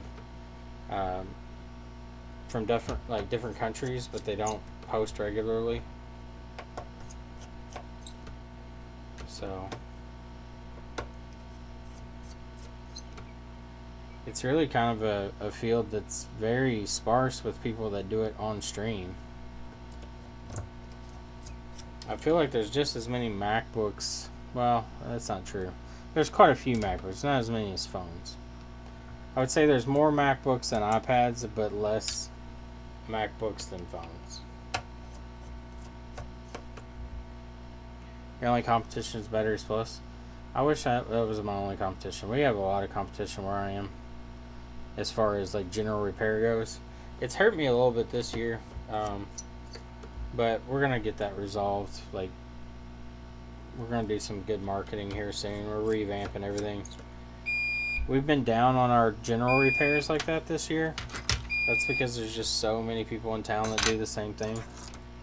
Our board repair stuff has been pretty steady. It dropped a little bit when everybody started getting into board repair themselves. But we've been picking up new customers that are doing the general repair stuff around the state. And I think that's the best way moving forward as far as board repair goes. Competing on the national stage now has become really hard, just because everybody's fucking cutthroat, do it cheap as possible kind of situation. So I'm not interested in that. I appreciate the people that send me stuff, and I try to get their work done as quickly as I can, but it's definitely become an industry where majority of the stuff, I don't get backlight filters or stuff like this very often anymore. It's mostly data recovery job, or I've sent this to 3 other places and it doesn't work. Tell me what's wrong with it. And then I go in there and they're like, had backlight short, now phone doesn't turn on. Replace the PMIC. I'm like, why the fuck did you do that? Build up the online market. Yeah, I agree. I kind of want to take the company in a different direction.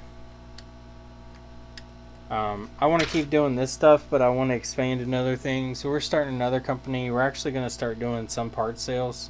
A friend and I have started another business. We're going to sell parts. We're going to start out with the simple general repair crap that you have to get off the ground, but we're going to carry a lot of the micro soldering stuff too.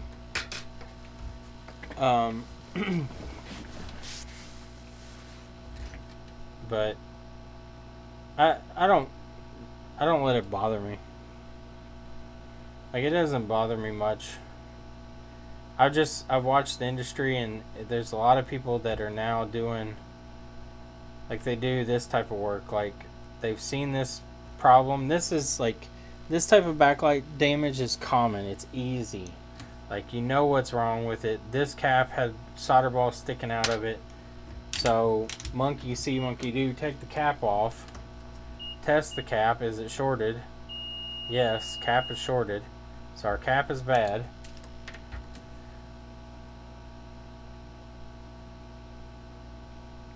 Take our cap off. And I don't mean to underscore this work, that people that do this, it's not a smack at anybody that does this type of work. I think this is still highly skilled. I think a lot of people couldn't get in here and replace just this cap or anything around this area without just decimating the board. I think it does require some amount of skill and some amount of training, far more than what it takes to replace a screen. With that being said, everybody and their mother that does micro soldering can pretty much do this, and the problem is those people that do that type of work, they don't know much beyond that. They don't understand the diagnostic part side of it. Like, if it's more than just backlight doesn't work, but backlight circuit is working, they can't diagnose it beyond that.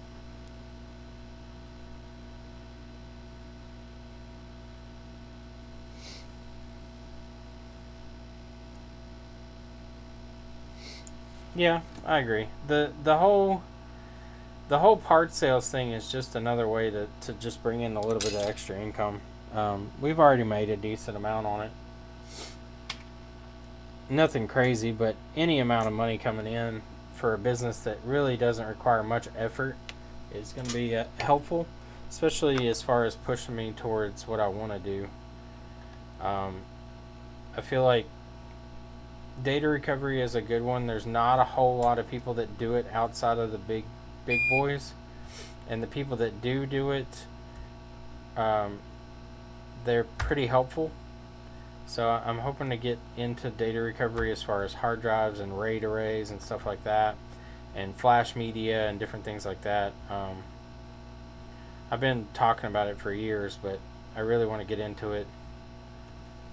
And I'm hoping the parts business will lend enough money to do that, to where I can just pull directly from that, buy the equipment I need, and start doing that stuff.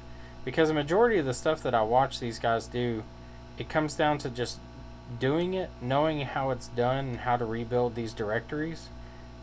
And the soldering work that I see that's done, that a lot of them act like is the hardest part, is cakewalk.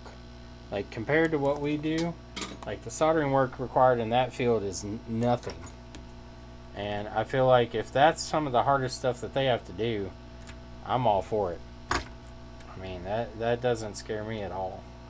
Like, watching people do it, they're like, oh my god, you gotta take the memory chips off the card and read them. It's so hard. And I'm like, that's the easy part.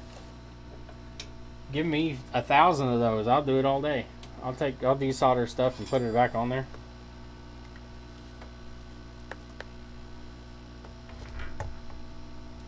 Like, the software side of it's the part that I don't understand, that I need to learn, and that's what takes some time and skill to learn. But I'm not afraid of that. Like, that doesn't scare me. I'm all for that. I'll put in the hours to learn it.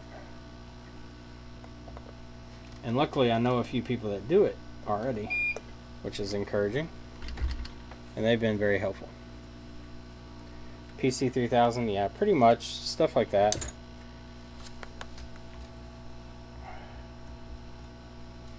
I've been looking into just the general like the Linux recoveries that don't require anything crazy, when it's just a software issue, or even when it's just general like head issues where you can read most of the data off just by disabling or ignoring parts of the heads.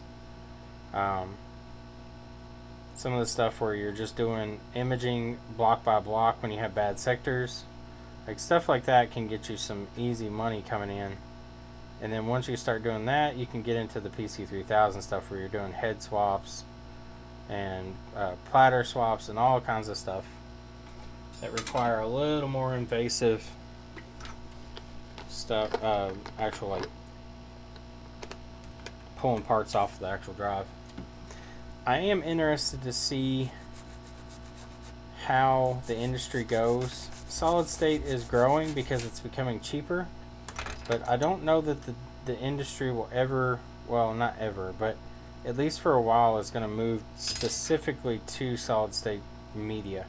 I think that the price is still high compared to that of just a traditional hard drive, and it's going to keep physical media drives like that around for a while. At least for another, I'd say 10, maybe 20 years. And still, some companies' physical drives are much better as far as storage life.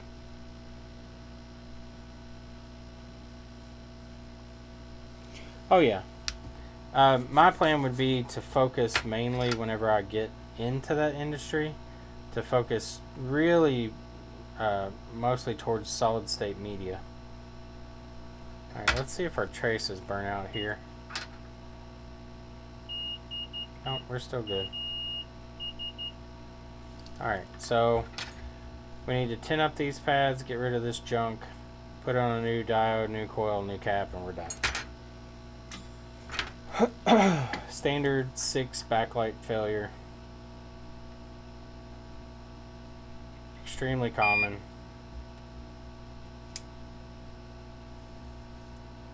See if I can do this without destroying this.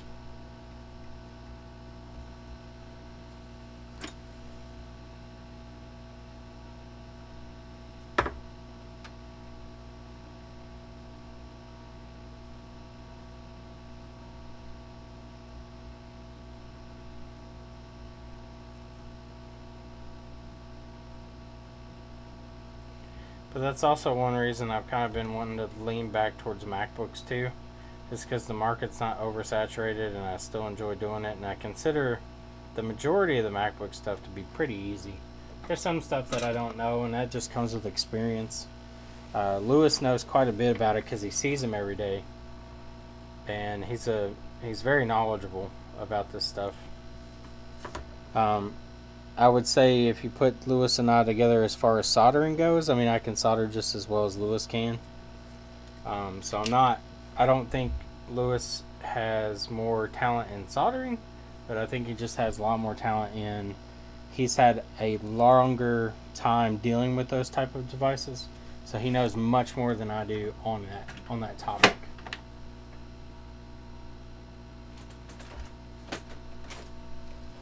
And there's nothing that can replace that amount of knowledge. Like, Lewis is very intelligent and has learned quite a bit. He's absorbed quite a bit throughout the years working on those things. That's not the right one.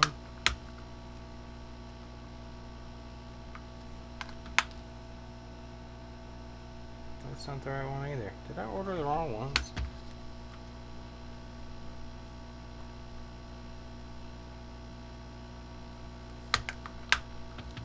I think I ordered the wrong cap. Oh no, there they are. I was like, I know I ordered these caps, because these always fail.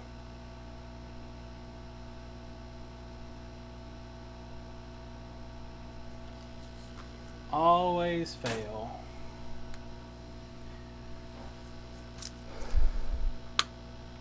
Alright, Henry. Time for a documentary. I like documentaries.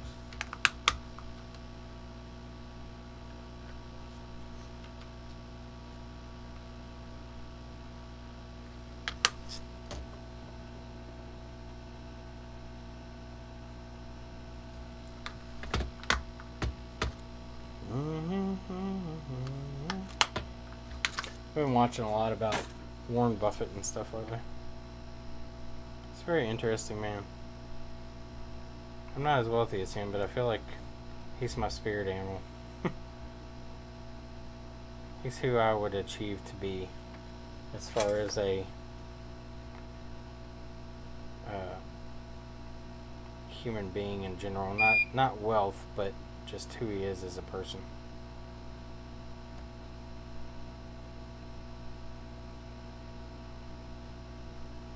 He's a very understanding person to be in the situation he's in.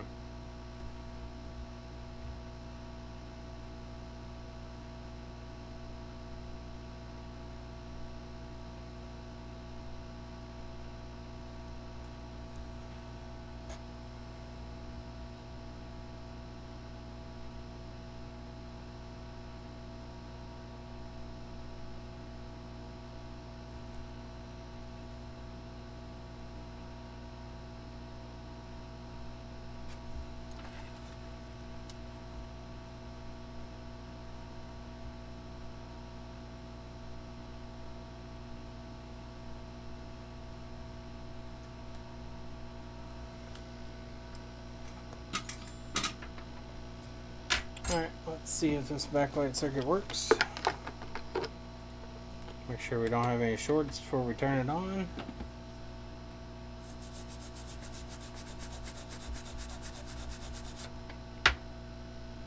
Get my little squeeze ball of death.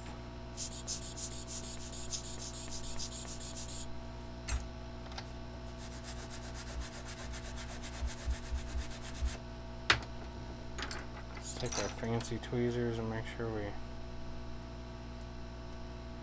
clean up a little bit here.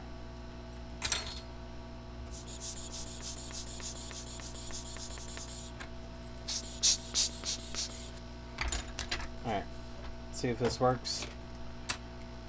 See if we got a short. So we had a short on output before. Let's see if we have a short on output now. No short. Make sure that these are all connected. Okay, that's good. Diode to output cap. Good. I don't know if my diode soldered well or not. No, need to resolder that.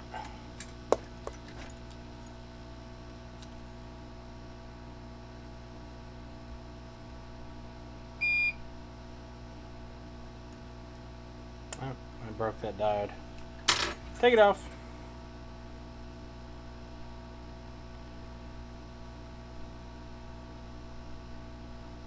I got too aggressive with it. I tried to push down on it with those fine ass tweezers and broke it.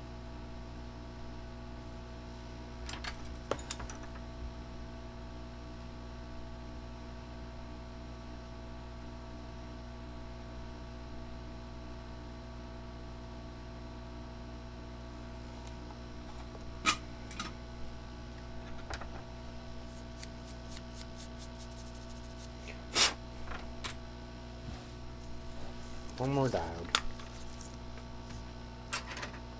Hey, diode.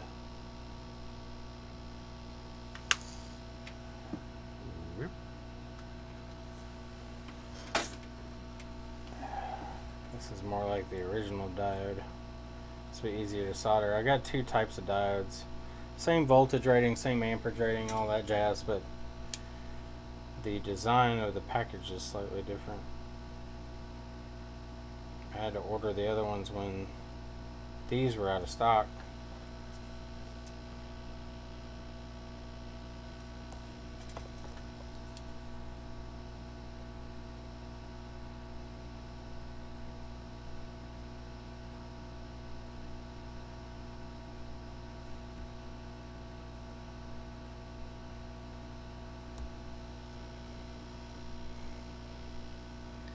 Where is my flux?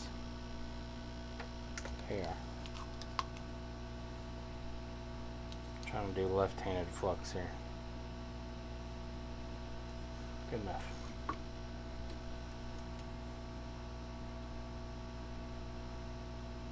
Okay, that side soldered.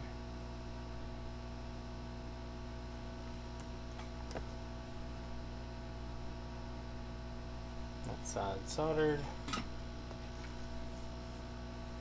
Put our coil back on.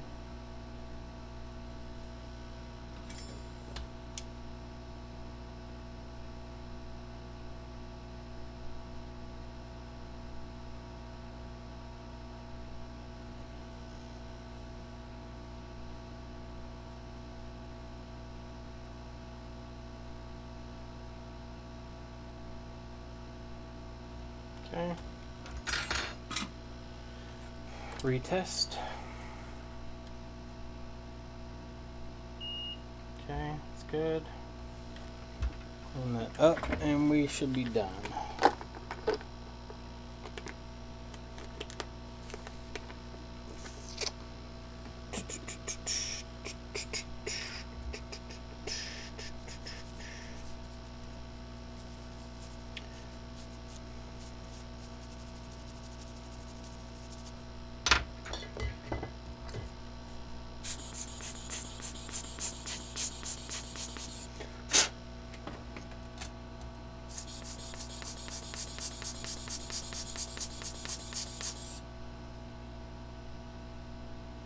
Okay, let's test it out. I suspect this will work, but only one way to find out. Test it. If I can get this home button flux to sit down, I'll be doing good.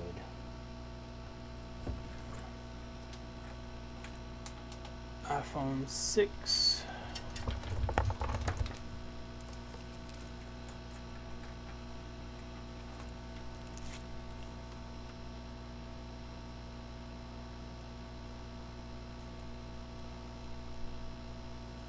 Okay, iPhone 6.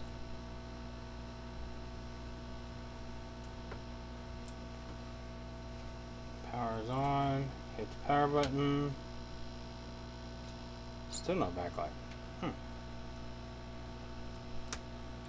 Okay, so let's test our circuit here. Could be the driver got fried in the process too. Good possibility. Normally drivers don't get damaged in these situations, but never know. Let's check the diode and make sure it's working properly. Forward voltage looks right. Not letting anything back through, that's correct. That's good. That's good. That's good. So the IC is probably bad. We're getting our forward voltage through correctly. It's not very common for these chips to fail though.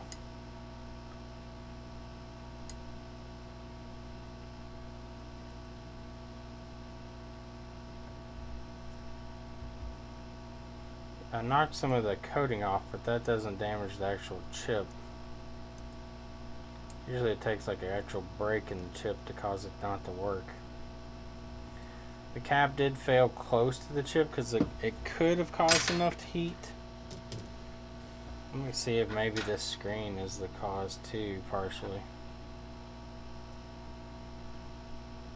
It looks like it's soldered.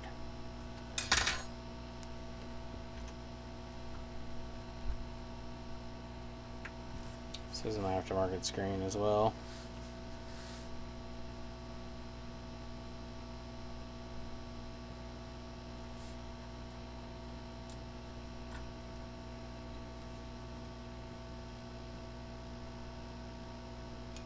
Still no backlight. Let's see if I have a 6 screen sitting here close by. I don't think I do, but look around and check. iPhone 6 aftermarket screen. What was I testing that on?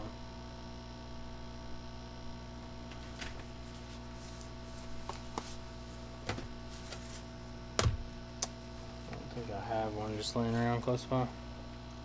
Let me go grab one real quick. This needs to go back. This is done. Yeah, alright.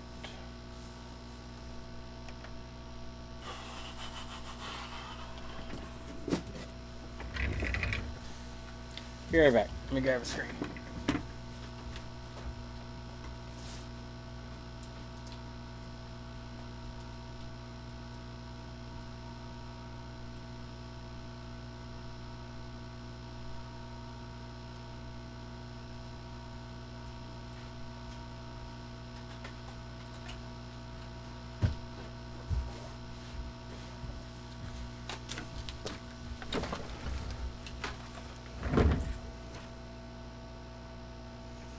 Mark was talking about earlier doing CPU reballs, and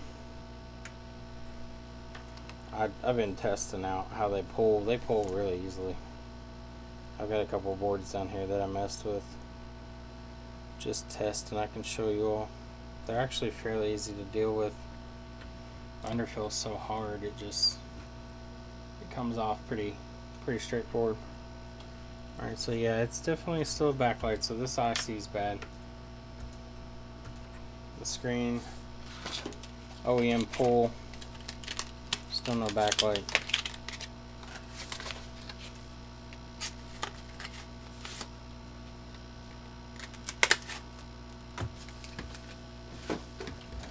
Let's pull the IC real quick, put a new one on.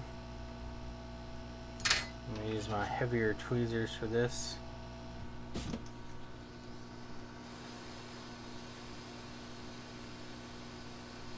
Pull my coil out of the way first here.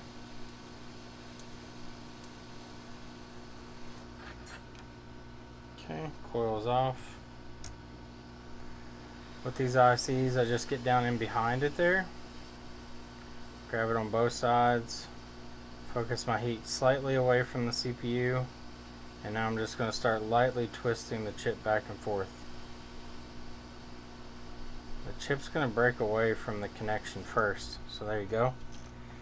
So you don't risk breaking these usually. They usually come off pretty clean.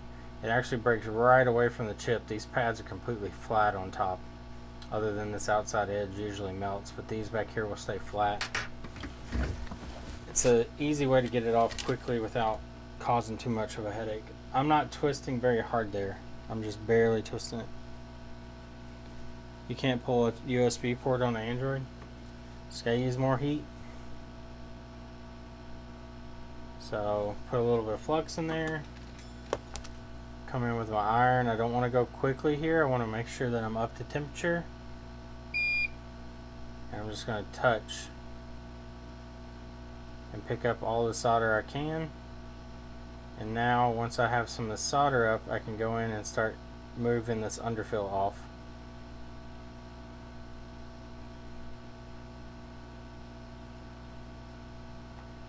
You want to be very gentle with this. You don't want to go in here and start scrubbing or moving your iron around really fast.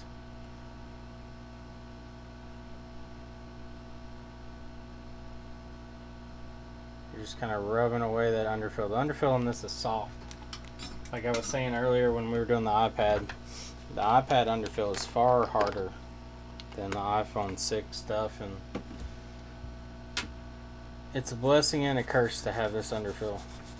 Makes it easier for cleanup. Sucks for any type of rework around it though, because they always tend to bridge underneath in the underfill. Well, I've got an opportunity here. I'm going to make sure that this is soldered well.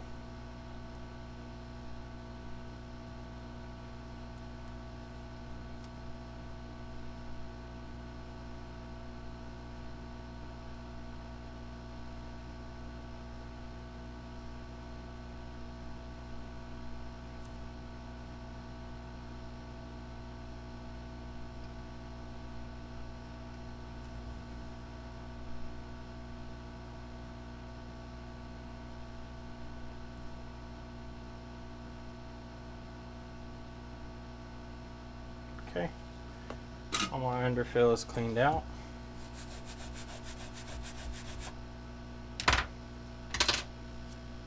Put a little bit of flux here, just to help promote these joints a little better.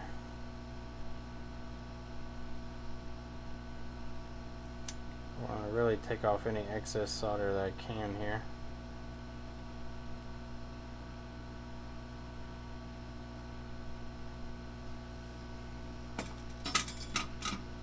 Grab a new backlight driver. Contacts are starting to get dry. iPhone 6 backlight driver.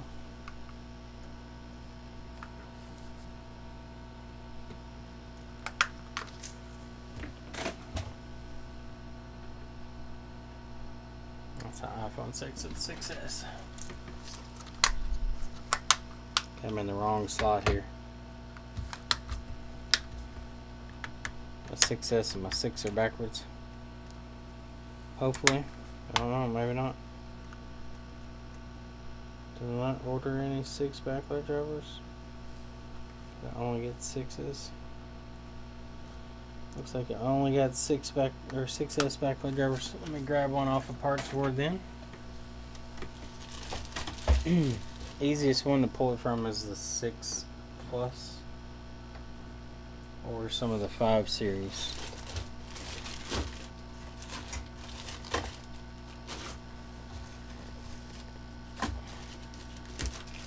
I had ordered some of these. Let me see. No, I guess not. I could have sworn I ordered these. Make sure real quick. You're fixing an iPhone? What'd you do? Did you wreck it? Wreck it, Ralph?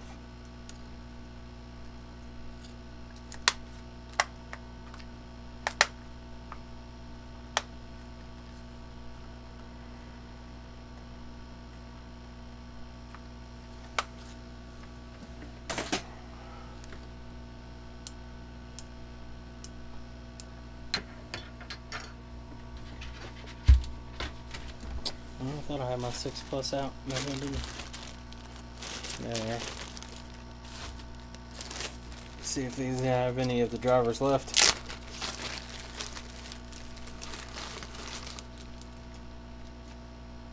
And these are 6S. Can use those.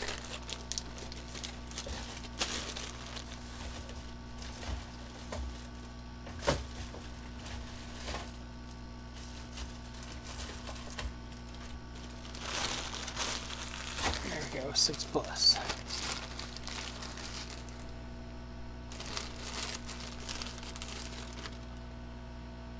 Alright, there's some driver ICs. So I just want one of these guys here. If we're lucky and we pull this straight enough, we won't have to do much other than set it down.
Put a little bit of flux down here.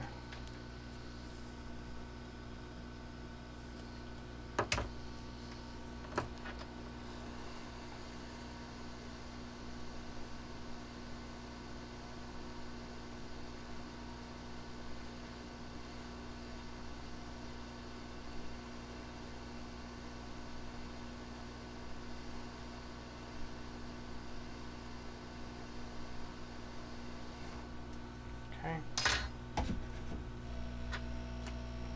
Took. Now it should be just as simple as putting the old coil back on and see if it works.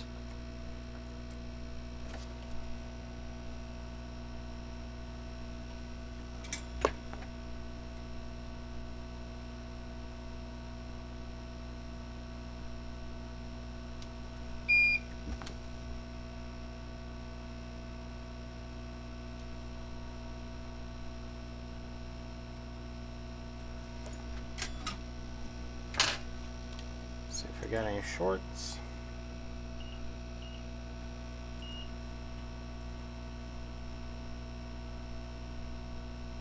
No shorts on input or output.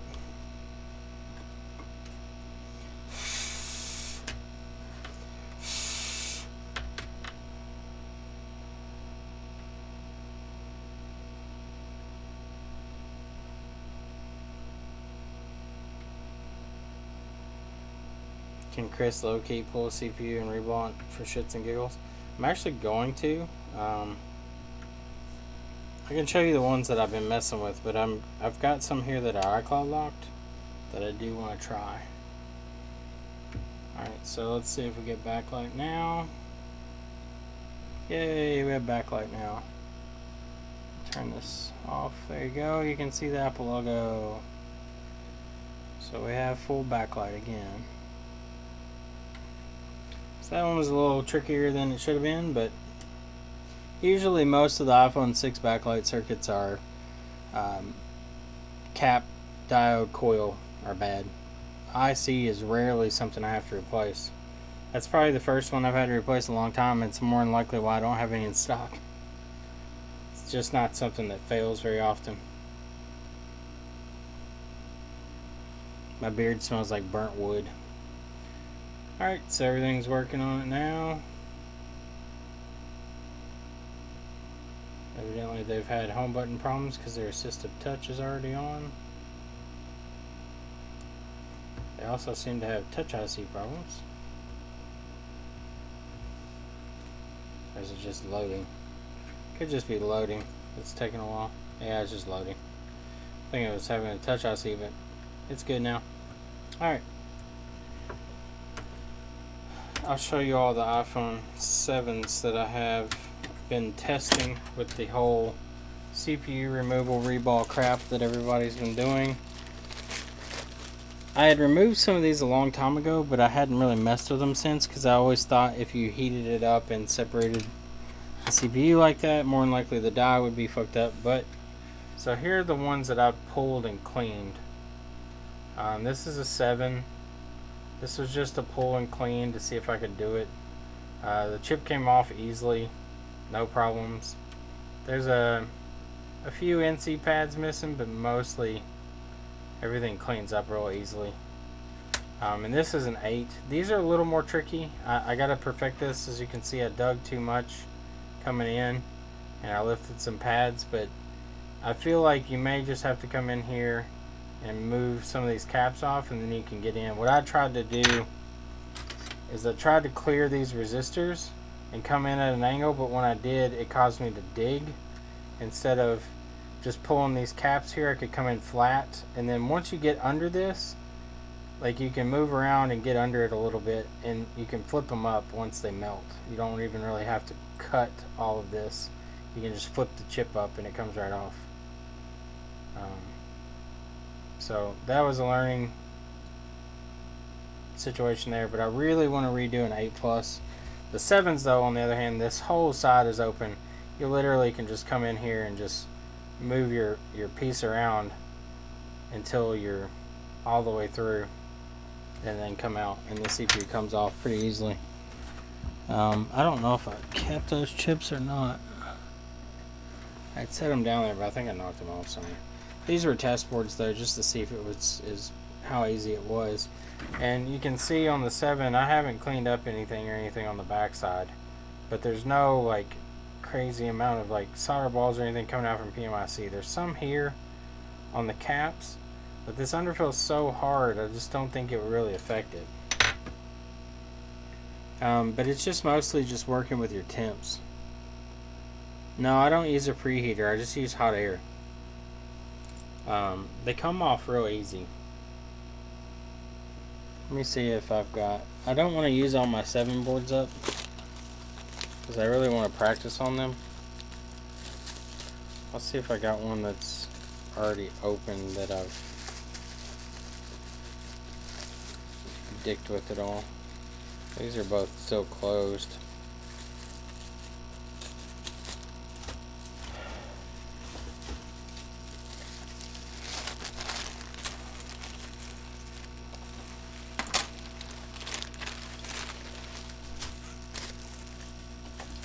Let's see here. These are iPhone 7 boards.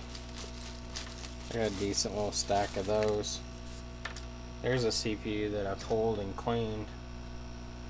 So that's the CPU off with the bottom cleaned up. They're really easy to work with. Here's one that I was practicing separating the RAM and the CPU. That's a little more difficult. This one I got too aggressive with. I think there's an easier way to do it, but you can separate the RAM.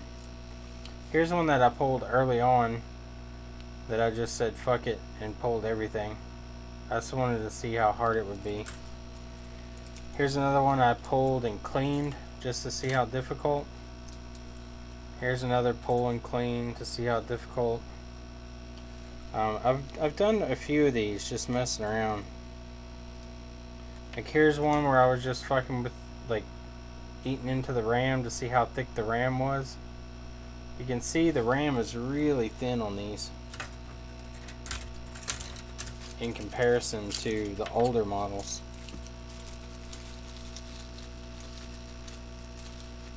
I don't think reballing it would be too hard. I've reballed CPUs before. My problem has always been not reballing the CPU, it's the fucking RAM. On the older models, I always had problems when I pulled the RAM. I could never get it level enough to put the RAM back on. Like, it always fucked up. Like here, Like, I was digging in here to see how thick this is. The RAM literally is here. Like, this is the RAM. Look how thin that is. Like, it's like a wafer. Like, this is all it is. There's the actual tracing of it. Of the actual inside of the RAM.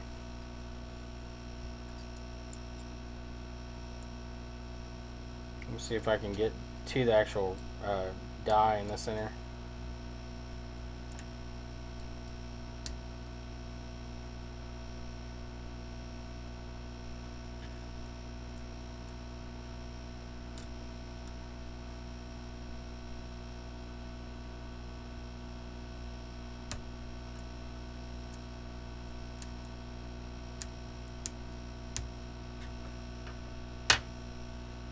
You can see the circuitry there.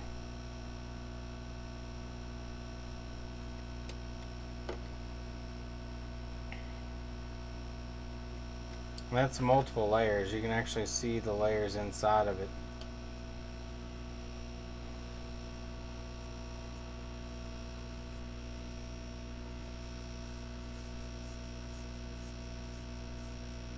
The CH341A programmer? No, I haven't had any problems with mine reading. Which models are you having problems with, Joshua?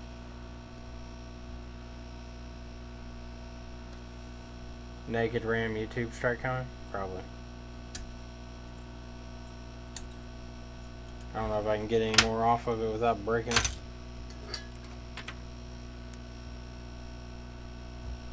Still got a shit ton of fucking solder paste there.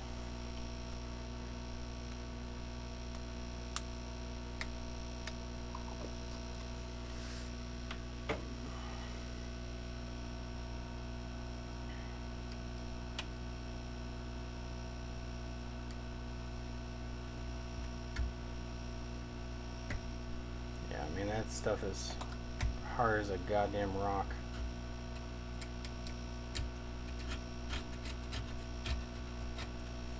Anyway, I can show you real quick on how hard these are to take off while I wait on Joshua to reply. iPhone 7. And I know the corner's broken off this one, so it's a little easier, but I'll kind of stay away from that corner and show you it's not hard to get under these at all. So my normal working temperature is 350 at 50 degrees or 50% airflow. I'm going to leave it on that to clean the underfill. This underfill is pretty hard.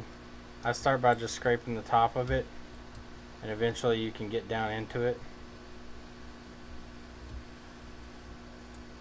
I'm going to do this kind of fast, so I'm going to do it kind of crazily without kind of any consideration to anything around it. So that's through. You want to take your time doing the cleaning process. You don't want to knock a bunch of shit off that you got to put on later. But I'm just trying to get the underfill off so I can show you how easy the CPU pull is. That's one thing to know. Don't be overly aggressive when cleaning this, because you'll do exactly what I'm doing right now. You'll knock a bunch of shit off. Take your time doing the cleaning. It's pretty easy if you go slow. Alright, so we'll start heating up this CPU.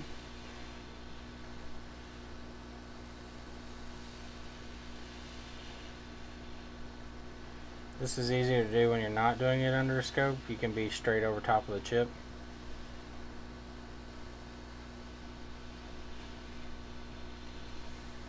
But I'm just going to keep circling and heating. Okay, so I'm starting to see some solder. Now I'm under.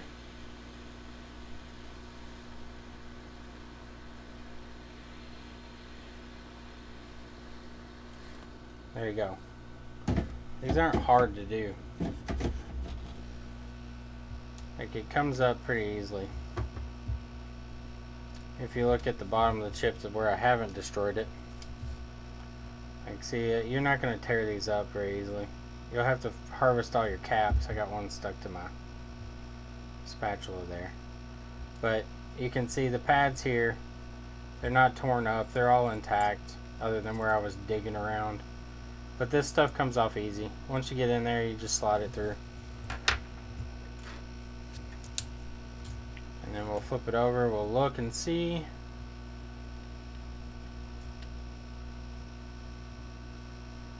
Solder balls are on caps, but if you look along the edge of the PMIC, there's nothing popping out from under PMIC.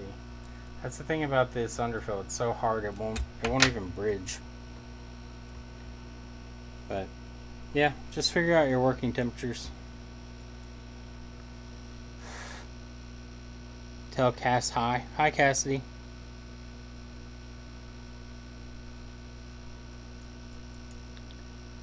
What do you think is fair to charge for a chip transfer? ICs off a bad board, transfer to a good board. Are you talking about for CPU swaps?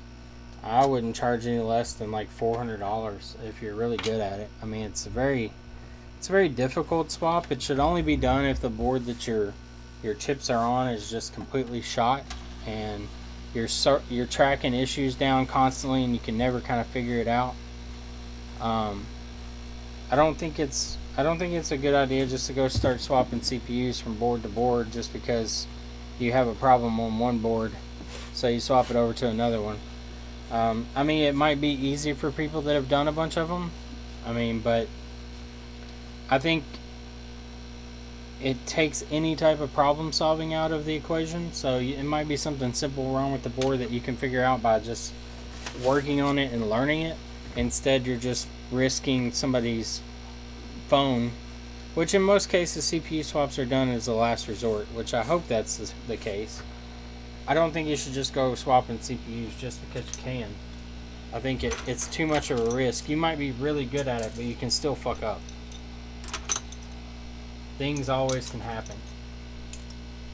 So I always think CPU swaps should be a last resort, but I think that it's awesome that they're now easier to do and it's possible to do them without too much of a hassle. But I'm definitely going to practice. I mean, it's something that you should know if you want to be really good in the industry. And the guys that know how to do it now, they put in the time and they deserve all the credit that they're getting. I will say before I get off here that the whole dick measuring contest that's been going on lately with I can swap CPUs, take my class, blah blah blah, like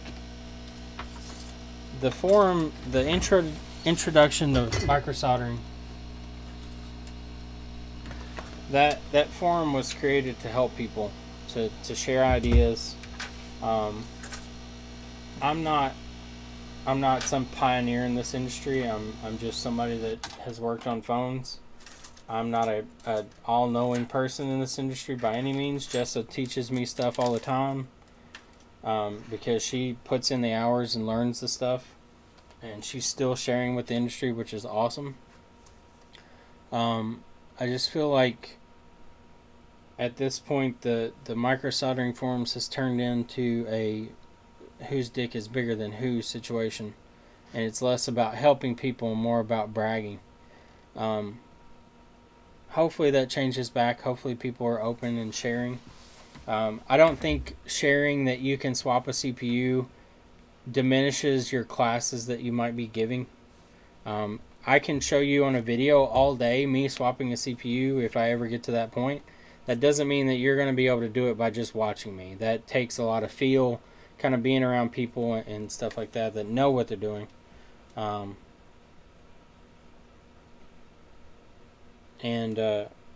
Hopefully, like if Rico knows how to get past the disabled screen, which I think it was dumb luck because I've had some phones do exactly what his did, where it says it's disabled and then you restart it and then voila, it's not disabled anymore. I don't know what caused it.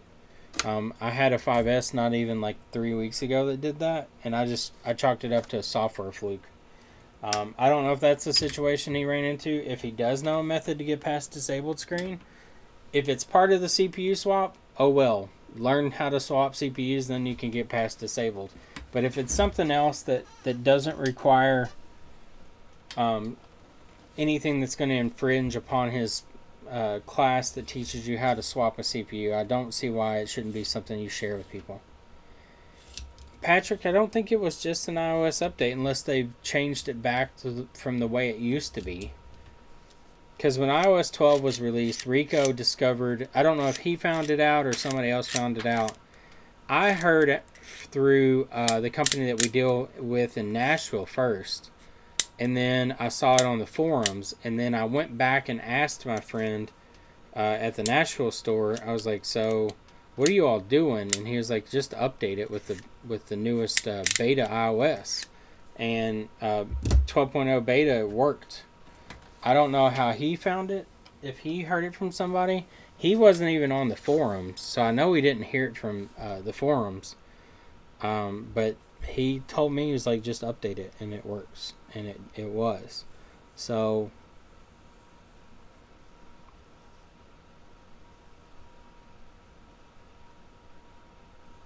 huh, that's interesting. Okay, so just randomly, Patrick? I know with the beta, it worked on every single one we did. Like, we did updates on like 3 or 4 devices in that day that we heard about it, and they all worked. Like, it all gave the 1 hour wait and then re-enter the passcode. So, I don't know. It's 10 o'clock. I need to go home. I gotta go see my kid before he goes to sleep. And eat some dinner. Thank you all for hanging out. I'll stream tomorrow for sure, since Mike will be here, and we'll do some more fun stuff. Hopefully, if I get caught up with this shit back here, we'll mess with a iPhone 7. We'll pull the CPU, reball, put it back on, see if it works. We'll make sure it works beforehand too, so it's not like, oh, it works. But anyway, you all have a good night, and I will see y'all later.